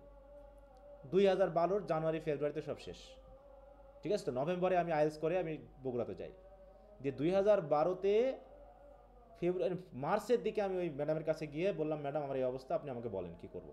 তা বলছি তুমি বিসিএসের জন্য প্রস্তুতি নাও। তো তখন 34তম বিসিএসের মানে সার্কুলার হবে, 33 অলরেডি হয়ে গেছে, 34-এর সার্কুলার হবে। তখন আমি আমার ফুপুর কাছ থেকে 10,000 টাকা ঋণ করলাম, করে কনফিডেন্স কোচিংয়ে ভর্তি হই। তার সাথে আমার এক ফ্রেন্ডের কাছ থেকে আরও 5,000 টাকা ঋণ করলাম, যে আমি তোমাদেরকে দিয়ে দিব, তোমরা দয়া করে আমাকে একটু ইয়া করো। পরবর্তীতে আমি করলাম কি, ওই যে ঠ্যাঙ্গামারা মহিলা স্বামী আছে না, টিএমএসএস বগুড়া জেলা সেরা জানো, ওখানে আমার তোমাদের ম্যাডামকে আমার ফুপুর সাথে ওখানে ইয়া করালাম, ভর্তি করালাম ক্রেডিটে, দিয়ে ওখান থেকে 10,000 টাকা ঋণ তুললাম বই কিনবো বলে, বুঝতে পেরেছো। আমরা কি খাইতাম জানো, শুধু আলু আর আলুর ডাল খেতাম, বগুড়ার আলুর ডাল। আর মাঝে মাঝে মাংস খাওয়ার ইচ্ছা হলে ওই বনানী বা ওই সাইডে মুরগির ইয়া পাওয়া যেত, গিলা টিলা পাওয়া যেত, বুঝতে পারছো, চামড়া গিলা পাওয়া যেত, সেইগুলো এনে খাওয়াইতাম, বুঝতে। এত মানে কি বলবো, নিজের উপর রাগ করে জিদ করে, বিয়ে হয়ে গেছে তাতে আবার, হ্যাঁ, সেই অবস্থায় দাদুর সাথে এইরকম টাকা পয়সা নষ্ট করে গালাগালি করবে, এটা স্বাভাবিক। পুরো পরিবারের সাথে আমার শুধু গন্ডগোল হতো। মানে জিদ করেছিলাম যে আমি যদি চাকরি একটা না পাই সরকারি, তাহলে আমি গ্রামে যাব না। তো আমি গ্রামে গিয়েছিলাম যখন পুলিশ ভেরিফিকেশন হয়েছিল তখন, তার আগে আমি গ্রামে যাইনি, ঠিক আছে। তো মানে এখন মনে পড়লে খুব খারাপ লাগে এগুলো, যে আমি ভুল করেছি, প্রচুর ভুল করেছিলাম। এবং এখানে আমার কয়েকজন বন্ধু আমাকে খুব ক্ষতি করেছে, হ্যাঁ। এই জন্য বন্ধুত্বের ব্যাপারে আমি খুবই এখন মানে কি বলবো, রিসেন্ট একজন বন্ধুকে আমি যে পরিমাণ বিশ্বাস, আমার পরিবার থেকে বিশ্বাস করতাম, সেও আমার যা ক্ষতি করেছে বিশাল। তো যাই হোক, ওগুলো কথা আর বলতে চাচ্ছি না। তো তারপরে আমার ওই যে কনফিডেন্স কোচিংয়ে গেলাম, ভর্তি হলাম, এবং এক স্যারকে বললাম, স্যার আমার এই হচ্ছে দশা, আমার চাকরি পেতে হবে, এখন আপনি যা বলবেন আমি তাই করবো। যদি আপনি বলেন আমাকে নাক চাচর দিতে, আমি নাক চাচর করবো, আমার কোনো সমস্যা নেই। আপনি যদি বলেন সারা রাত পড়াশোনা করতে হবে, তাও আমি করতে রাজি, যে শুধু মরে যাওয়াটাই তো আমি ভয় করি, আজ কিচ্ছুকে ভয় করি না। তা বললো তুমি এক কাজ করো, কোচিংগুলো নিয়মিত করো, আর হচ্ছে যতটুকু পারো একটা গাইড সেট শেষ করো। তাই MP3 উনি বললেন, MP3 কিনে আমি পুরো শেষ করলাম। এদিকে কোচিং চলতেছে, ওদিকে আমার MP3 চলতেছে। এইভাবে মোটামুটি আমি 2টা সিরিজের বই 34 আগে শেষ করেছিলাম, একটা হচ্ছে প্রফেসরস আর একটা হচ্ছে MP3। এগুলো একদম রিডিং করে শেষ করছি, বুঝি আর না বুঝি, জাস্ট রিডিং চলছে, যাতে আমার ইনি বললেন যে একবার যদি তুমি একটা কোর্স শেষ করতে পারো, বোঝো আর না বোঝো, তোমার ভিতরে অনেক আইডিয়া হয়ে যাবে যে তোমাকে কী কী পড়তে হবে। তো শেষে 34তম BCS-এর প্রিলিমিনারিতে পরীক্ষা দিই, ঠিক আছে। তখন 100-এর ভিতরে পরীক্ষা হতো। তা উনি বলেছিলেন যে 70 থেকে 75-এর বেশি মারবা না, যতই তুমি পারো। কিন্তু সেইবার কোশ্চেন ইজি হয়েছিল, কিন্তু আমি 76টা মারছিলাম টোটাল। মারার কারণে আমার প্রিলিতে প্রথমে আমি টিকি নাই। এবং প্রিলিতে নাকি তখন ইয়া করা হয়েছিল, কোটা অ্যাপ্লাই করা হয়েছিল, এই জন্য আমাদের আসেনি, কারণ আমি কোটা দিয়ে অ্যাপ্লাই করি নাই তখন 34-এ, তো আমার আসেনি, তো মন খারাপ হলো। কিন্তু আমি রিটেনের পড়াশোনা আবার ভর্তি হয়ে গেলাম, তখন আমি আবার ইয়েতে সাইপ্রাসে রিটেনে ভর্তি হয়ে গেছিলাম, যে প্রিলি পাস করি আর না করি আমি রিটেন একবার শেষ করব। তো এইভাবে আমি রিটেনে ভর্তি হলাম। কিন্তু তখন আবার আন্দোলন করা হয়েছিল, বুঝতে পারছো, প্রথমে 12,000 টিকেছিল প্রিলিতে, পরে আন্দোলনের কারণে 46,000 টাকায় প্রিলিতে। তো যাই হোক, তখন আমার নামটা আসে আবার 34-এ, কিন্তু যেটাতে আমি চাকরি করতেছি। তো 34-এ আসলে পরে আমি মোটামুটি আরও ধুমসে পড়াশোনা শুরু করলাম। রিটেনে 2টা কোচিংয়ে ভর্তি হয়েছিলাম, রিটেনে পড়াশোনা করে যাই হোক রিটেনে হলো, তারপরে ভাইভাতেও হয়ে গেল, মোটামুটি হয়ে গেল। এই তো মোটামুটি বললাম কি যে পড়াশোনা করতে হবে। এবং তুমি যদি আমার চেহারা দেখো, আমাদের বিয়ের আগের চেহারা, আমরা দুইজন বিয়ের সময় যে চেহারা ছিল আমাদের, আর যখন আমাদের যখন আমি ভাইভা পরীক্ষা দিলাম তার আগের চেহারা যদি দেখো তাহলে বুঝতে পারবা যে কি ধরনের পরিবর্তন হয়েছে চেহারার। একদম পুরো কাটিকুটি হয়ে গেছিলাম আমরা, এমনকি তোমাদের ম্যাডাম তো মাঝে অজ্ঞান হয়ে পড়ে যেত না খাওয়ার দোষে, বুঝতে পারছো? হঠাৎ করে শুনতাম স্যার আপনার ছিল না অ্যারেঞ্জ ম্যারেজ ছিল?